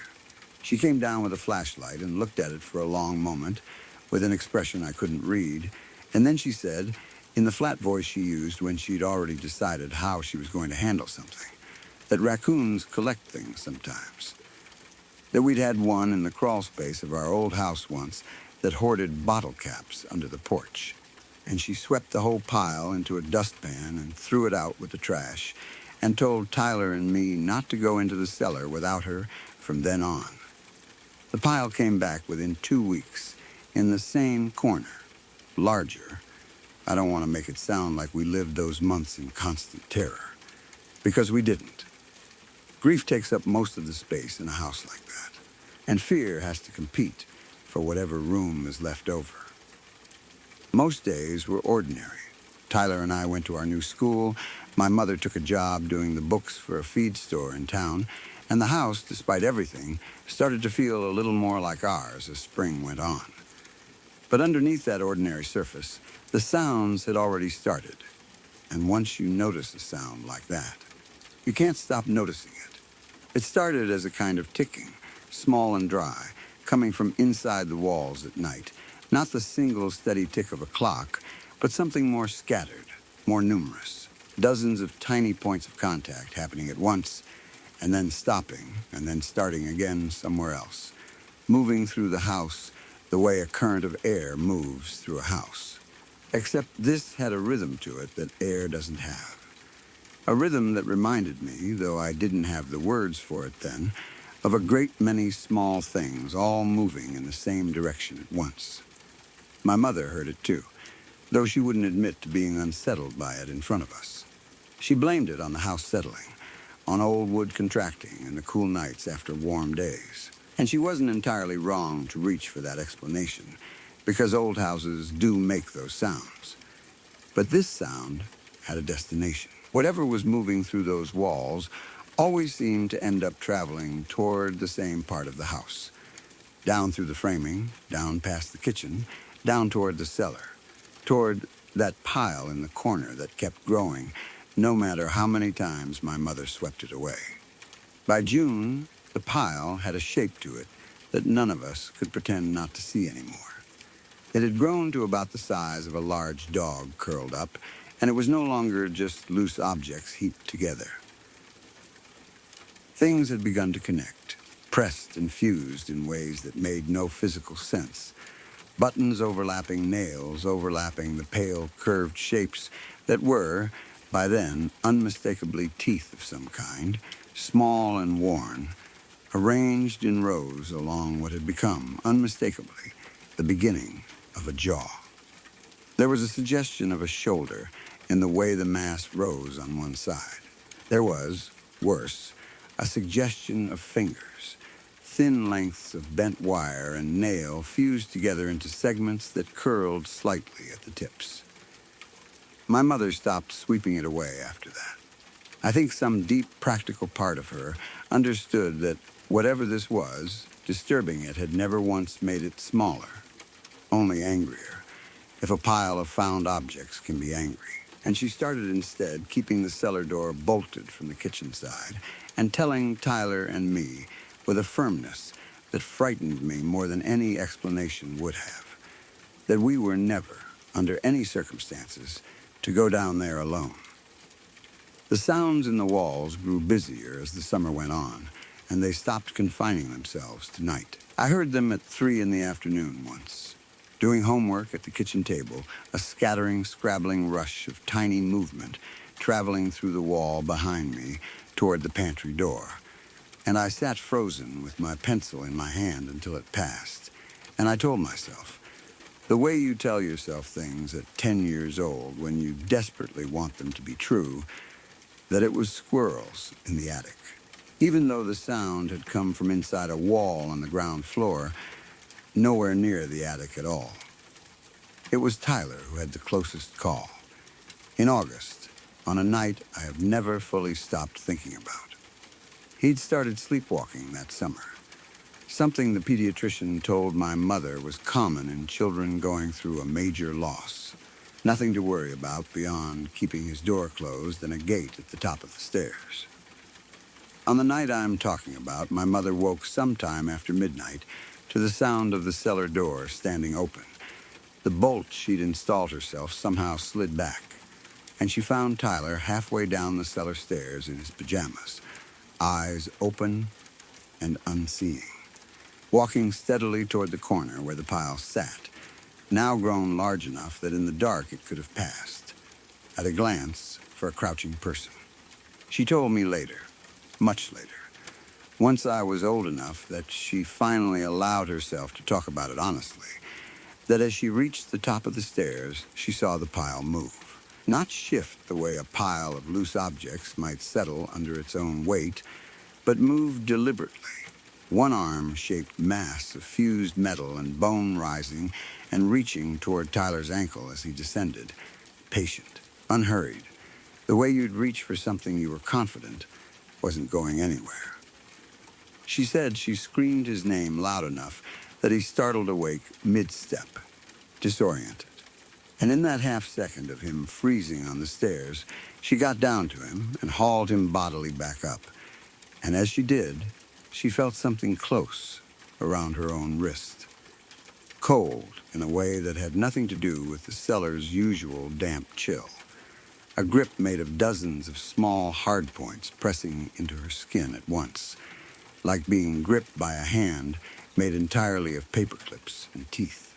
She got herself and Tyler out and slammed the cellar door and threw the bolt, and did not let either of us near that door again for the rest of the summer. In the morning, her wrist bore a ring of small, circular indentations all the way around it, evenly spaced, some of them broken through the skin, and no amount of makeup fully hid it from us at breakfast, though she tried. I did not see the thing itself directly until October, and I have spent every year since wishing I hadn't. My mother had gone into town for groceries, trusting Tyler and me, ages 10 and 8 by then, to stay upstairs doing homework, and I went looking for a pair of scissors I remembered seeing in a box in the front hall closet, the same closet where my father's old coats still hung, untouched, because my mother still hadn't found it in herself to give them away. I was digging through a box on the closet floor when I heard the ticking start up close, closer than it had ever sounded before, coming not from inside a wall this time, but from directly behind me, in the hallway itself. I turned around and it was standing at the far end of the hall, in the dim light near the base of the stairs, roughly the height and build of a grown man, and made entirely, unmistakably, of the things that had gone missing from our house all year. Buttons from my father's coats formed a rough texture across what would have been its chest, pressed edge to edge like fish scales. Its arms were segmented lengths of bent nail and wire, jointed in too many places. The fingers at the ends, built from smaller nails, fused point to point into curling, tapering shapes. Its face held no proper features at all, only a loose, shifting mosaic of coins and buttons where a face should be, constantly rearranging in small increments, even as I watched, so that the impression of eyes. Two darker buttons, pressed close together, would appear for a moment and then dissolve as the coins around them shifted, only to reform a few inches to the left. And low along what I understood, with a kind of nauseated certainty, to be its jaw, ran a single, uneven row of small, worn, human-looking teeth. It did not rush at me. It stood there in the low hallway light, with that constantly shifting mosaic face, and it lifted one segmented hand and turned it slowly, almost curiously, the way a person might examine their own hand in bad light. And pressed between two of its jointed nail fingers, caught and held fast, the way a ring gets caught between other rings, was a small gold wedding band, my father's wedding band, the one my mother had buried him in. I do not remember deciding to run. I remember being at the top of the stairs with the door to my room shut and locked, my whole body shaking, and I did not tell my mother what I'd seen for almost 15 years, because I did not know how to tell her that whatever was living in the walls and growing in our cellar had somehow reached my father in his grave, or reached some part of him that mattered. and had brought a piece of it back into our house to add to itself, and I did not know, and still do not know, which possibility frightens me more. We sold the Ashgrove house in the spring of 2001, less than 2 years after we'd moved in, for even less than my mother had paid for it, to a couple from out of state who didn't ask enough questions and whom my mother didn't volunteer much information to. She told me once, years later, that she'd gone down into that cellar herself the week before we moved out, alone, with a shovel in her hand, meaning to dig up whatever it was rooted in and be done with it, once and for all, and that she'd stood at the bottom of those stairs looking at a pile now easily the size of a full-grown man curled on its side, and that it had simply been still, patient, waiting the way it always waited, and she had turned around and walked back up the stairs without touching it, because some part of her understood, standing there, that whatever compact had let it grow that large in our house for 2 years was not one a shovel was going to undo. I think about that house more than I'd like to admit, especially now that I have children of my own and keep a small dish by our own back door for loose change. Out of habit. The same habit my mother never broke. A few years ago, I looked up the Ashgrove place online, mostly out of a nervous curiosity I couldn't talk myself out of, and found a real estate listing from 8 years back. The house sold twice more since we'd left it, each time for a little less than the time before. The listing photos showed the kitchen, freshly painted, bright and ordinary, and in one photo, taken at an angle that must have been accidental. Through the open pantry door, I could just make out the top few steps leading down into the cellar, and at the very edge of that dark opening, where the flash hadn't quite reached, there was a shape low against the wall that the real estate photographer had almost certainly never noticed, and that I have never been able to stop looking at since. Small and dark and gathered, exactly the size a pile that size would have grown to by now, if nothing had ever come along in all those years to clear it out. My stepfather died in the hallway of our house on a Friday in the summer of 2012, and for a long time afterward I could not walk down that hallway without counting the doors on either side of it, as if counting them would somehow put the world back into an order it had lost the moment I found him there. His name was Frank. He was not my father, not by blood, but he had married my mother when I was 11, and by the time I was 23, I had stopped thinking of the word stepfather as anything other than a technicality. He was the one who taught me to drive stick shift in the church parking lot on Sunday mornings. He was also, by the end, a man who had a needle problem he thought none of us knew about. And one Friday morning, my mother went to wake him for work and found him instead collapsed against the wall in the hallway outside the bathroom, already cold. I was not there when it happened.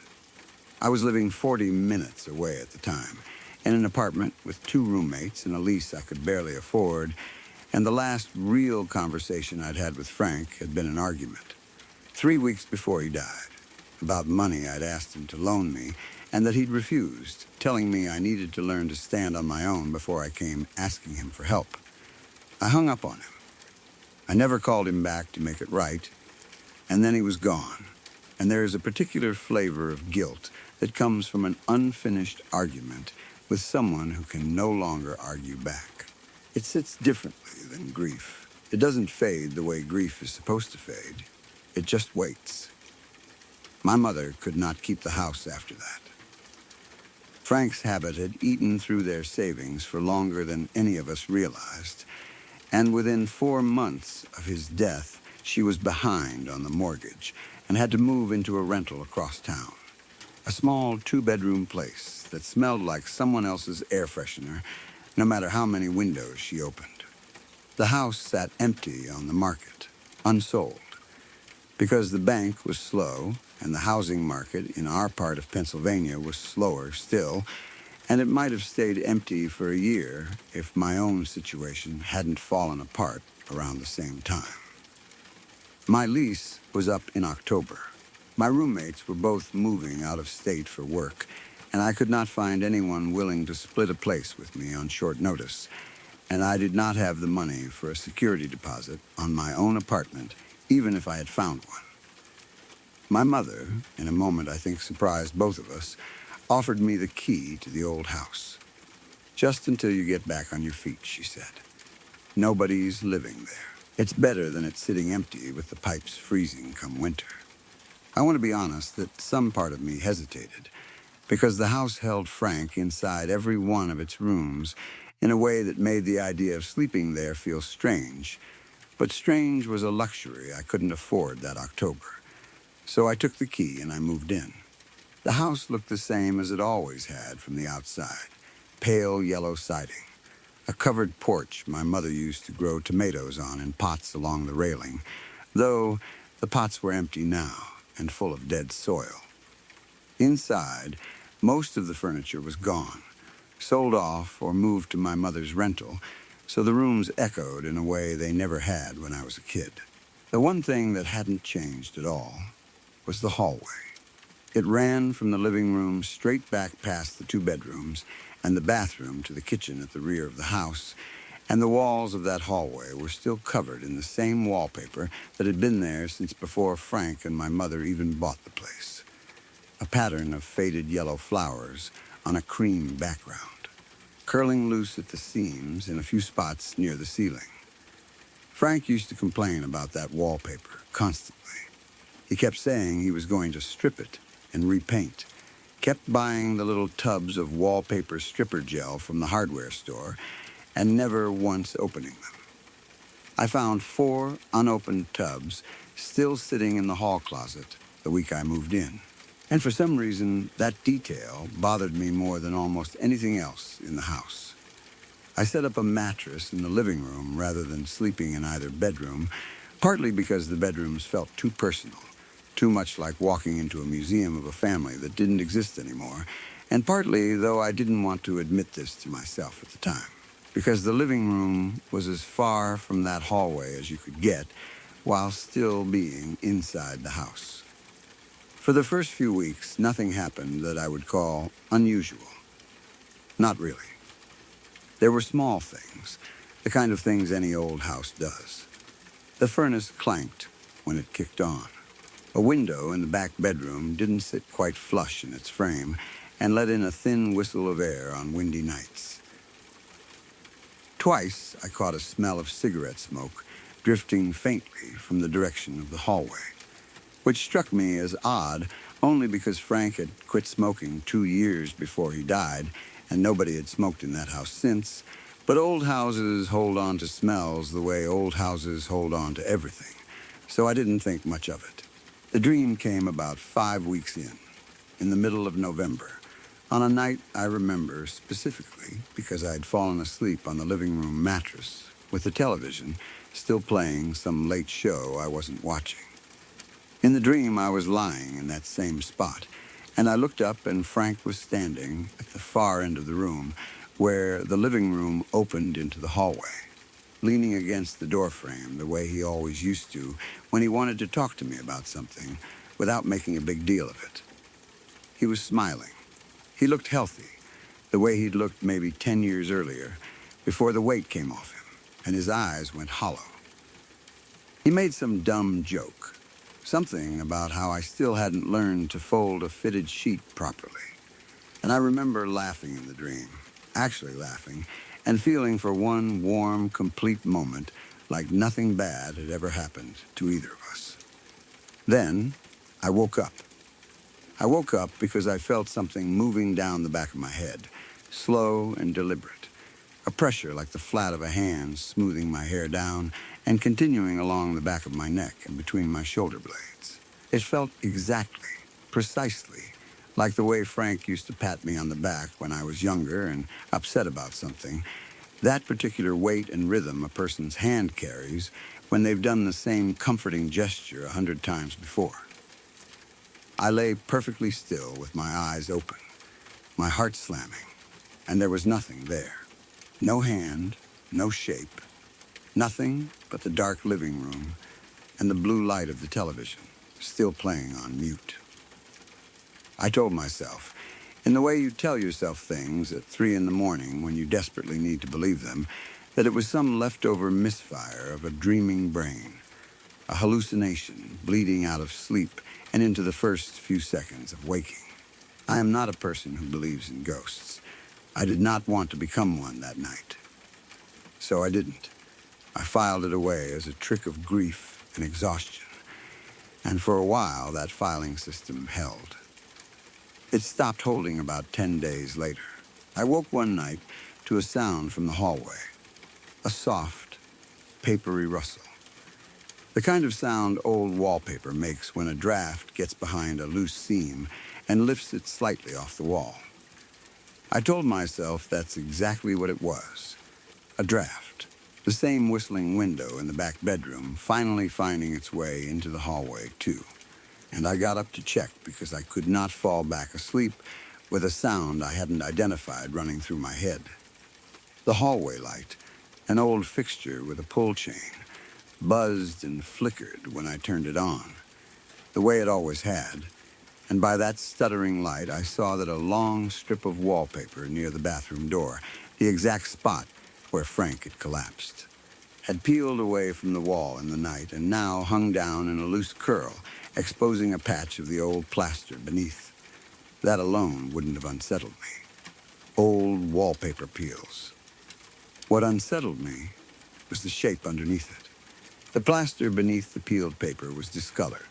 A water stain, maybe, or old mildew, except the discoloration had a shape to it that I could not stop myself from recognizing.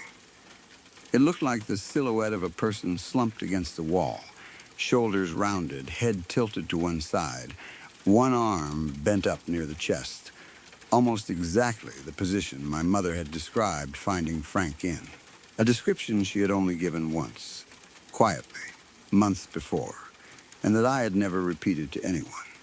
I stood in that flickering light for a long time, telling myself that water stains form strange shapes all the time, that the human mind is built to find faces and bodies in random patterns, that this was nothing more than a coincidence dressed up by grief and a bad night's sleep. I pressed the wallpaper back against the wall with my palm, smoothing it flat, and went back to the living room, and did not sleep again that night. The next morning, the wallpaper had peeled again, further this time, curling down almost a full foot, and the stain beneath it looked, if anything, more defined than it had the night before, as though something under the plaster were slowly coming into focus the way a photograph does in a darkroom tray. I called my mother that day and asked her, as casually as I could manage, whether Frank had ever mentioned anything strange about the hallway, any repairs, any water damage, anything at all. She was quiet on the phone for a moment, and then told me, in a voice that had gone very flat, that Frank used to complain the hallway felt colder than the rest of the house, no matter what they did to the insulation, and that in the last year of his life he'd started avoiding walking down it at night, would go the long way around through the kitchen rather than pass through that stretch of hallway after dark. She had thought, at the time, that it was just another symptom of whatever his addiction was doing to him. She had never told anyone that before. I didn't tell her about the stain in the wall. I didn't see the point in giving her one more thing to carry. Over the following 2 weeks, the house grew colder in that hallway specifically, a cold that had nothing to do with the thermostat, a cold you could walk into like stepping through an open freezer door and then walk back out of a few feet later into ordinary room temperature. I stopped using that route to get from the living room to the kitchen and started going the long way. The same long way Frank apparently used to take, and it was only after I'd been doing that for a few days that I realized what I'd done, that I had unconsciously built the exact same avoidance into my own routine that he'd built into his. And that realization frightened me more than the cold spot itself. The wallpaper kept peeling, night after night, in the same spot, no matter how many times I pressed it back or taped it down. Each morning I would find it curled loose again, and each morning the stain beneath it looked a little clearer, a little more defined. the rounded shoulders sharper, a suggestion of a bowed head. Until one morning in early December, I came down the hallway and stopped dead, because the stain now had what looked unmistakably like a hand. 5 distinct shapes fanned out against the plaster near where the figure's chest would be, pressed flat, fingers slightly too long, the tips curling under at angles that made my stomach turn before I could even articulate why. I did something that week I am not proud of. I bought a bottle of whiskey I couldn't really afford and drank enough of it that I convinced myself, for one night, that none of it mattered, that I could sleep in that hallway if I wanted to, that a stain on a wall couldn't hurt anyone. I dragged my mattress from the living room and set it up directly across from that spot. Some drunken, grief-soaked attempt at proving to myself, or to Frank, or to nobody at all, that I wasn't afraid. I fell asleep faster than I expected to. I woke because the temperature in the room had dropped so sharply that my breath was fogging in front of my face, visible even in the dark. The hallway light, which I hadn't turned off, was buzzing and dimming in slow pulses. And in that dimming light, I saw the wallpaper across from me, lifted entirely away from the wall now, hanging in a long torn sheet. And behind it, pressed against the exposed plaster, was the shape I had been watching take form for 2 weeks. Except it was no longer flat. It had depth now. It stood out from the wall the way a body stands out from a wall it's leaning against. Shoulders slightly rounded, head tilted. And where a face should have been there was only smooth plaster with 2 shallow indentations. No features. Nothing you could call eyes. Just 2 places where the surface had been worn down to a dull gray hollow. It moved before I could get up. Not the slow searching movement I might have braced myself for, but fast. A single motion like a sheet snapping taut in a strong wind, and one of its long, curled hands closed around my ankle with a grip that had no warmth in it at all. A cold so total, it felt like it was pulling the heat directly out of my leg. I screamed and kicked and felt the skin of my ankle tear against something that had no give to it, hard and dry like old drywall, and I scrambled backward across the mattress, dragging myself by my elbows while that hand kept its grip, kept pulling. And for 3 or 4 seconds that felt endless, I genuinely believed it was going to drag me into the wall itself, into whatever space existed behind that plaster where Frank had died, and where something else, something wearing the outline of him, had apparently been waiting. I don't know exactly how I got free. I remember the wallpaper strip tearing further, the sound of it ripping loud in that narrow hallway, and then the grip was simply gone. And I was on the floor of the living room with my back against the couch and my ankle bleeding through 4 parallel scratches that in the morning light looked less like scratch marks and more like the drag marks fingernails leave when they're pulled sharply along skin, deep enough that I needed to clean them carefully and keep them covered for a week.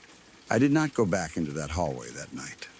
I sat in the living room with every light in the house turned on until the sun came up, and when it was finally light enough that the shadows had gone ordinary again, I went and looked. The wallpaper hung in a long, torn sheet exactly where I remembered it tearing. The plaster beneath was bare now, fully exposed, and the stain, the shape, was gone, not faded. Gone entirely, the plaster underneath a uniform, unmarked gray, as though whatever had been forming there for 2 weeks had finished forming and had no more use for the wall. I called my mother that afternoon and told her I needed to move out sooner than planned, and she didn't ask many questions, just told me she understood. And I think some part of her did understand, more than she ever said out loud.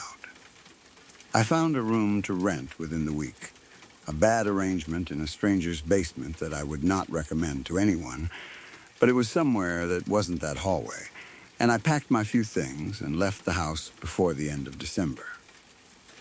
The house finally sold in the spring to a young couple with a baby on the way, and my mother mentioned it to me once, almost in passing, that the new owners had called her within the first month asking if she knew anything about a water damage problem in the hallway, because they'd had the whole thing repapered and repainted when they moved in, and within a matter of weeks, the new paper had already started to lift and curl in one particular spot near the bathroom door, in exactly the shape, she said, of a person leaning against the wall.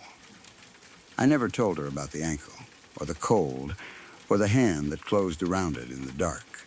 I still have the scars, 4 thin, pale lines that catch the light strangely in certain angles, and some nights, lying in whatever apartment I happened to be renting that year, I find myself running my thumb over them and thinking about Frank standing in that doorway in my dream, smiling, making some dumb joke about fitted sheets, and I wonder how much of that dream was really him saying goodbye, and how much of it was something else entirely. Learning the shape of a man it planned to wear a little while longer. We lived on a grain farm in western Kansas, close to an hour and a half from Wichita, and my parents made that drive together most Saturdays, sometimes stretching into a whole day of errands. The bank and the feed store and whatever else couldn't be handled in our own small town 20 minutes down the county road. I was 8 that year, old enough to be trusted alone at the house for a few hours at a stretch, which back then, out where we lived, wasn't unusual the way it might be considered now. Our house had been built by my grandfather in the 1950s, a long, low ranch-style place with the back door opening straight into a mudroom off the kitchen. And from there, if you wanted to reach either the front door or my parents' bedroom, you had no choice but to walk straight through the living room, right between the couch and the television, because that was simply how the house had been laid out. Form following whatever made sense to a man building his own home, rather than any architect's idea of good flow. My father, Roy, had a scar, most people noticed. Within the first minute of shaking his hand, the top joint of his left pinky finger missing clean, the skin healed over smooth and a little shiny where the tip should have been. He'd lost it, along with a great deal more than a finger, in an accident with a grain auger out by the old bin on the north edge of our property when he was 23. An accident that had also taken the life of his twin brother, my Uncle Troy. Though I want to be honest that I am not going to describe exactly how that happened, because it isn't the part of this that matters, and because my father himself never described it in any detail either, not once, in my entire childhood. Nobody in my family talked about Troy. There were no photographs of him displayed anywhere in the house, no mention of him at holidays, no grave we visited on any particular day that I was ever told about. I grew up understanding, in that vague, absorbed way children understand the shape of a family's silences, long before they understand the reason for them, that my father had once had a twin brother, and that the subject was one you simply did not raise at the dinner table, the same way you didn't ask why the old grain bin sat locked and unused at the far edge of the north field, its access ladder removed entirely, weeds grown up thick around its base. My grandmother, my father's mother, lived long enough that I knew her a little before she passed when I was 6, and even she, in all the afternoons I spent at her kitchen table eating her shortbread, never once said Troy's name in front of me, though I remember catching her looking at my father sometimes with an expression I didn't have words for as a small child, and would only later recognize as a particular kind of grief that never fully closes over, the kind that simply learns to sit very still and not draw attention to itself. My mother told me once, years later, that my grandmother had kept Troy's old bedroom exactly as it was for almost a decade after the accident before finally, at my grandfather's quiet insistence, allowing it to be turned into a sewing room and that even then she'd kept a single drawer of his things untouched at the bottom of the new sewing cabinet. A compromise nobody in the family ever discussed, but everybody seemed to understand. The house itself was ordinary in every other way. A long hallway ran off the living room toward my parents' bedroom, and further down, my own small room and the single bathroom we all shared. The kitchen sat between the mudroom and the living room, open enough that you could see straight through from the back door to the couch and the television beyond it. It was, in short, a house with exactly one practical route through its middle, and everyone who lived there or visited regularly knew that route without thinking about it, the way you know the layout of your own hand. The first strange thing I remember, though I didn't think much of it at the time, happened on an ordinary Saturday afternoon that spring, months before the day I actually want to tell you about.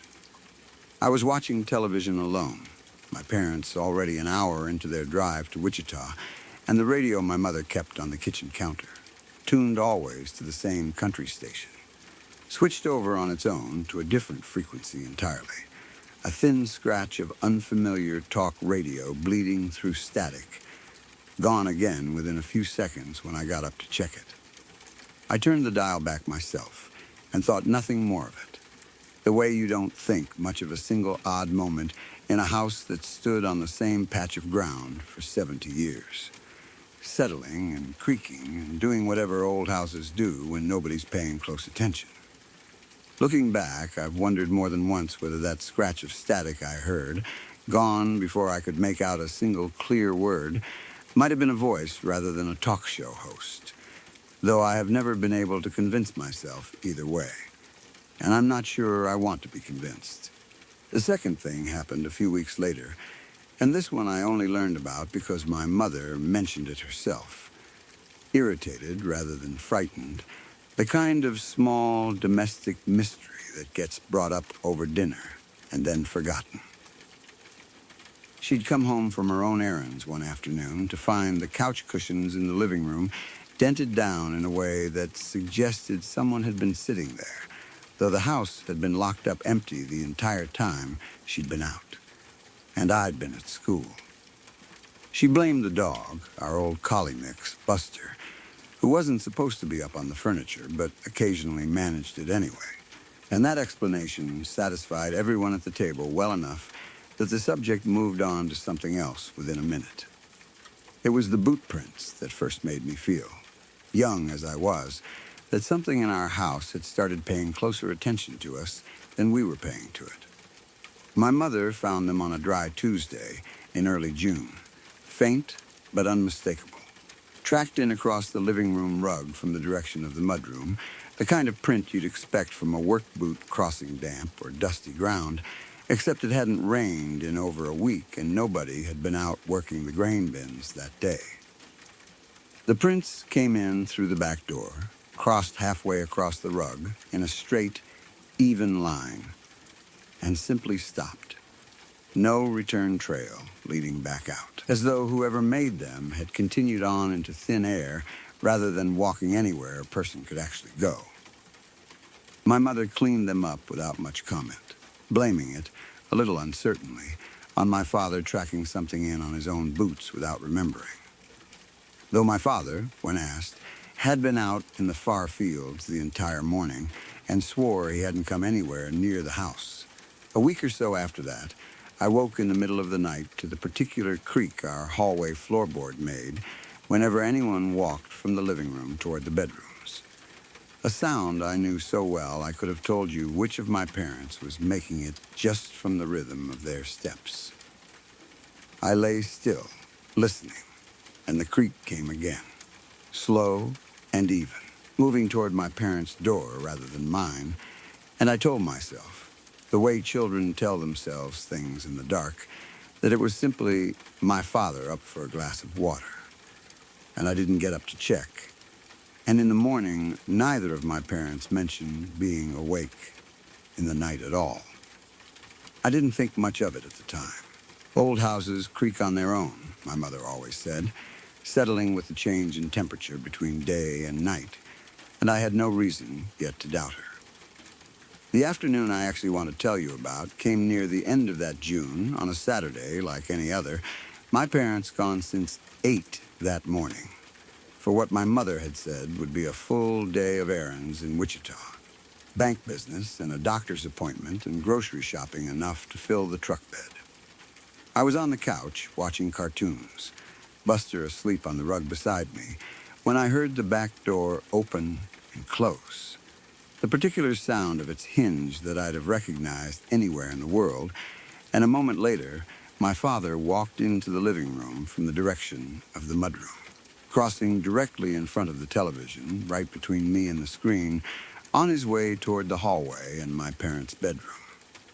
I didn't think anything of it at first, beyond mild annoyance at losing sight of the cartoon for a second, the ordinary irritation of a child whose view gets blocked by an adult walking through a room. I said something to him, I don't remember exactly what, probably asking why he was home early, and he didn't answer, didn't even glance my way, kept walking with his eyes fixed straight ahead toward the hallway, and disappeared through the door to my parents' room.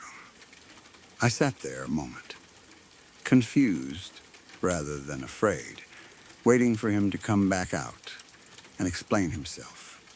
And after a minute or two, he did, walking back out of that same bedroom door, crossing the living room again in the opposite direction, passing directly in front of me and the television a second time, still not looking at me, not looking at Buster, not looking at anything at all as far as I could tell, his eyes fixed on some point straight ahead that had nothing to do with the room he was actually walking through.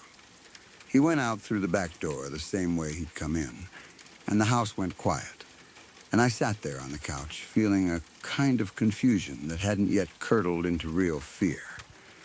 The particular unease of a child who knows something didn't add up, but doesn't yet have the tools to understand exactly what.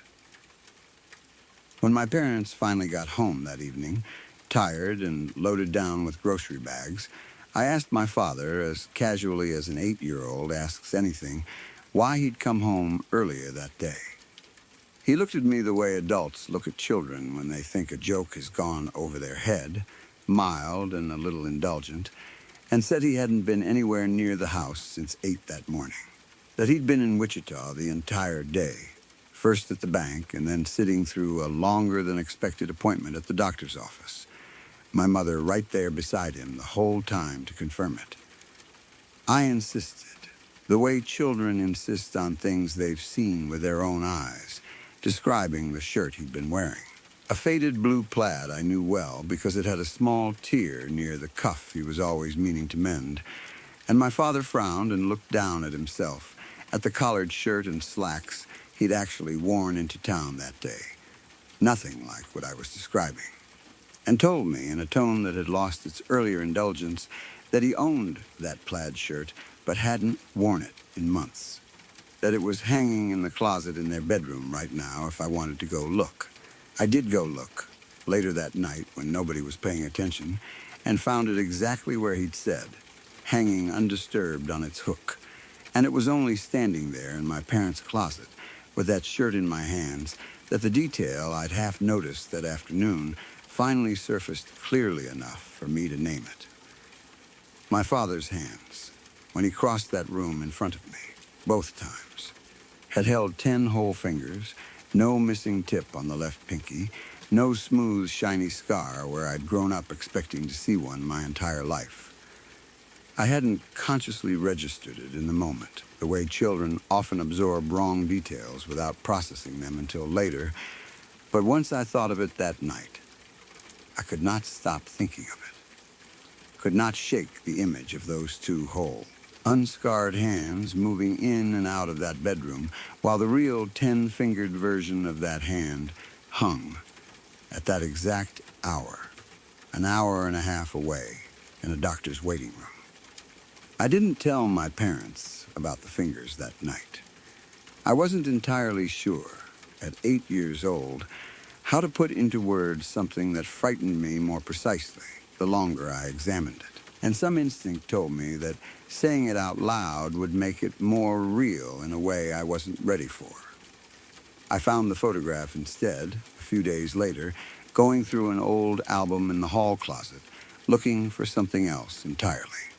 A school project about family history that gave me an excuse to dig through boxes I'd otherwise never have been allowed to touch.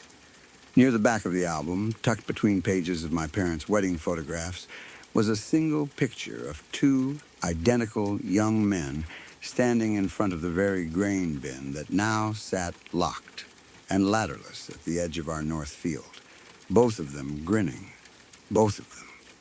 I noticed immediately, and with a chill I still remember clearly, holding up their left hands in some kind of joking pose for the camera, and both hands, unmistakably, whole and unscarred, 10 fingers between the two of them accounted for twice over. I brought the photograph to my mother rather than my father, some instinct telling me she'd handle the question with less pain than he would, and she looked at it for a long moment before telling me, quietly, that the other young man was my Uncle Troy, my father's twin, and that he died in an accident at that same grain bin the same day my father lost part of his finger, years before I was born. She didn't tell me the details, and I didn't ask, and she asked me, gently but firmly, not to bring it up with my father directly, because it wasn't a subject he'd ever found a way to talk about, even after all this time. I put the photograph back where I'd found it and didn't mention the fingers I'd seen or the shirt in the closet, though I carried both of those details around with me for the rest of that summer like stones in my pocket. I asked my mother one more question before I put the album away, whether Troy had been the kind of person my father missed talking about, or the kind he was almost relieved not to have around anymore. A question I regretted the moment it left my mouth, and she looked at me for a long moment before answering, carefully, that grief and relief could sit side by side in a person without either one, canceling the other out, that my father had spent 30 years feeling guilty for surviving something his brother hadn't, and that guilt like that didn't leave much room for anything as simple as missing someone cleanly. I didn't fully understand what she meant at 8 years old. I understand it much better now. The visits didn't stop after that. If anything, they grew more frequent through July, always on days my parents were gone for a full stretch of hours, always following the same path, in through the back door, across the living room, into my parents' bedroom, back out again, across the living room a second time, out the back door.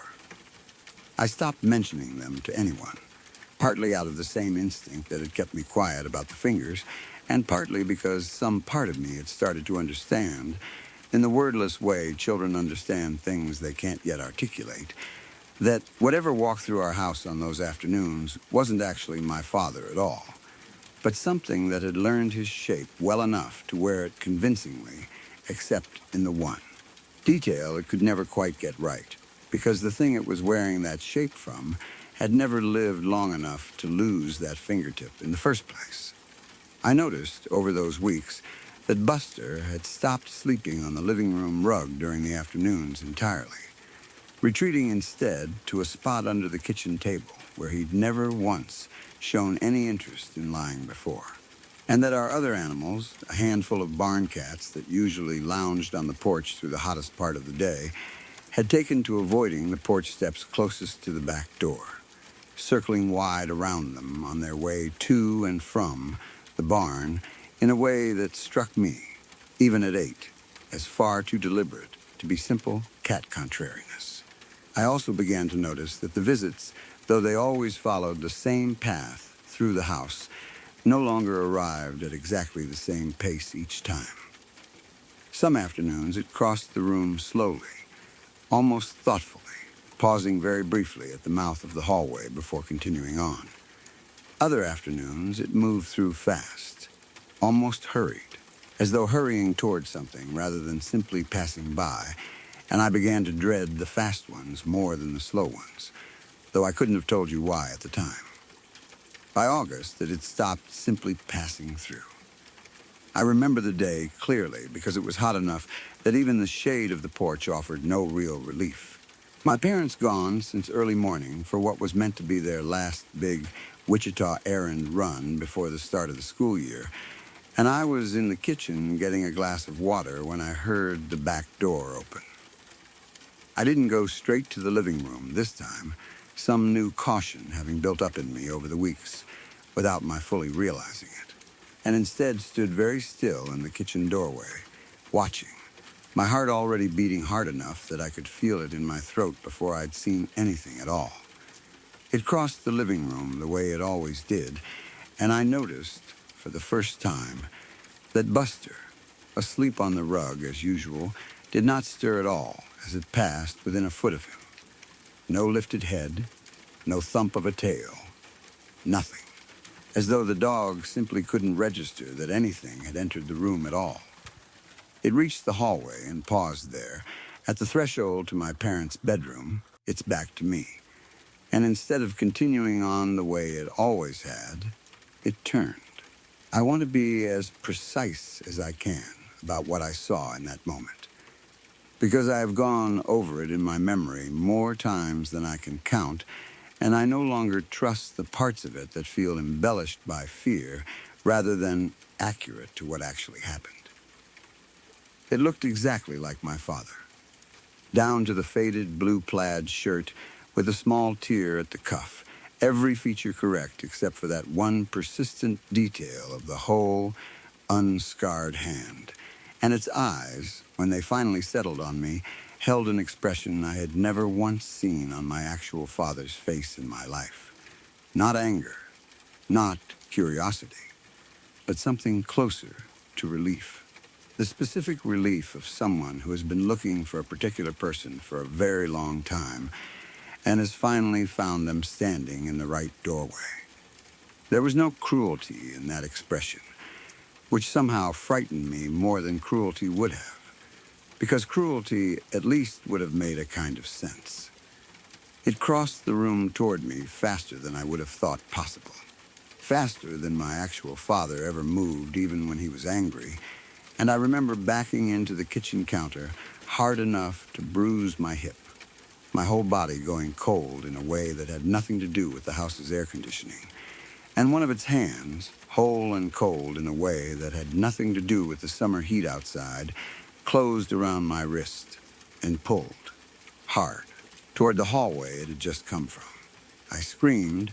I know I screamed, though I don't remember the sound of my own voice, only the grip on my wrist and the sensation of my feet losing purchase on the kitchen linoleum as I was dragged a full step toward that hallway, before some surge of pure animal panic let me twist free, stumbling backward into the counter again, knocking a glass to the floor where it shattered, and in that same instant, whatever had been holding my wrist simply wasn't there anymore.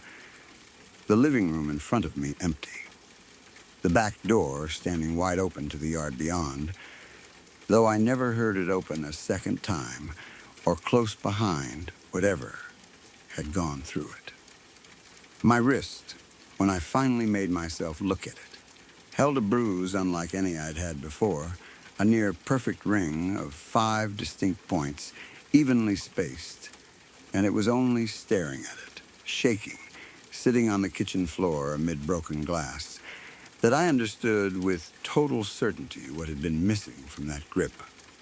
There was no gap where a shortened, healed pinky finger would have left one. No space in that ring of bruising to account for a missing fingertip. All 5 points were whole, present, perfectly formed, pressed into my skin by a hand that had never once, in its entire existence, been anywhere near that grain auger on the day it took my real father's fingertip and my uncle's whole life instead. I told my parents everything that evening. The fingers, the shirt, the photograph, the grip on my wrist, all of it spilling out at once in the kind of unstoppable rush that comes after weeks of carrying something alone. My father went very pale and very quiet, standing at the kitchen counter with one hand braced against it as though he needed the support, and my mother took my wrist in both her hands and examined that ring of bruising for a long time without saying anything at all. And it was my father, finally, who spoke. His voice low and strange in a way I'd never heard from him before, saying only that Troy had always been the one who liked to tease him as boys by sneaking up and grabbing his wrist from behind, hard enough to leave a mark. A game between twins that had stopped, obviously, the day the accident took one of them and left the other short, a fingertip and a brother both. We had the locks changed on both doors within the week, though none of us said out loud what we all understood, that a lock had never been the thing keeping it out or letting it in to begin with. My father went out to the old grain bin himself not long after, alone, for the first time in years, and came back without saying what he'd found there, if he'd found anything at all, though he had the ladder reattached to its side within the month, something none of us had ever seen him show the slightest inclination to do in all the years it had sat removed and rusting in the weeds. My mother mentioned once, quietly, that he'd started sleeping with the bedroom door shut for the first time in their whole marriage, and that some nights she woke to find him sitting up in the dark, not doing anything, just sitting. The way you'd sit keeping watch over something you weren't sure would stay wherever you'd left it. That fall, once school started again, and the long, empty afternoons of summer gave way to a house that was rarely empty for more than an hour at a stretch, the visits stopped entirely, at least as far as I ever witnessed again. I want to be honest that I don't know whether that was because whatever had been coming through our back door had finally gotten whatever it wanted, or simply because the opportunity, an empty house through the hottest hours of a long summer day, had closed along with the school year, and I have never quite decided which of those two possibilities frightens me less. I moved away for college eventually, and my parents still live on that farm today, though my father is nearing 70 now and has slowed down considerably. His hair has gone white, and his shoulders have rounded with age the way a lifetime of farm work eventually rounds most men's shoulders. But that old scar on his left hand still catches my eye every time he passes me something across the table, a habit of noticing I don't think I'll ever fully lose. I visited 2 summers ago and helping him carry groceries in from the truck one afternoon. I noticed him pause at the back door before stepping through it.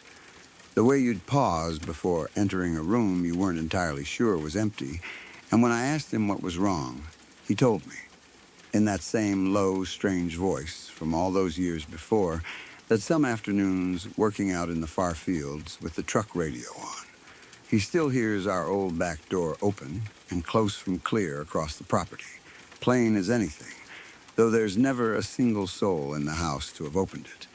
And that sometimes, coming back in from the fields at the end of those particular days, he finds the living room rug pressed down in a faint path he doesn't remember walking, running from the mudroom straight across to the hallway and back again, exactly the width of a grown man's stride.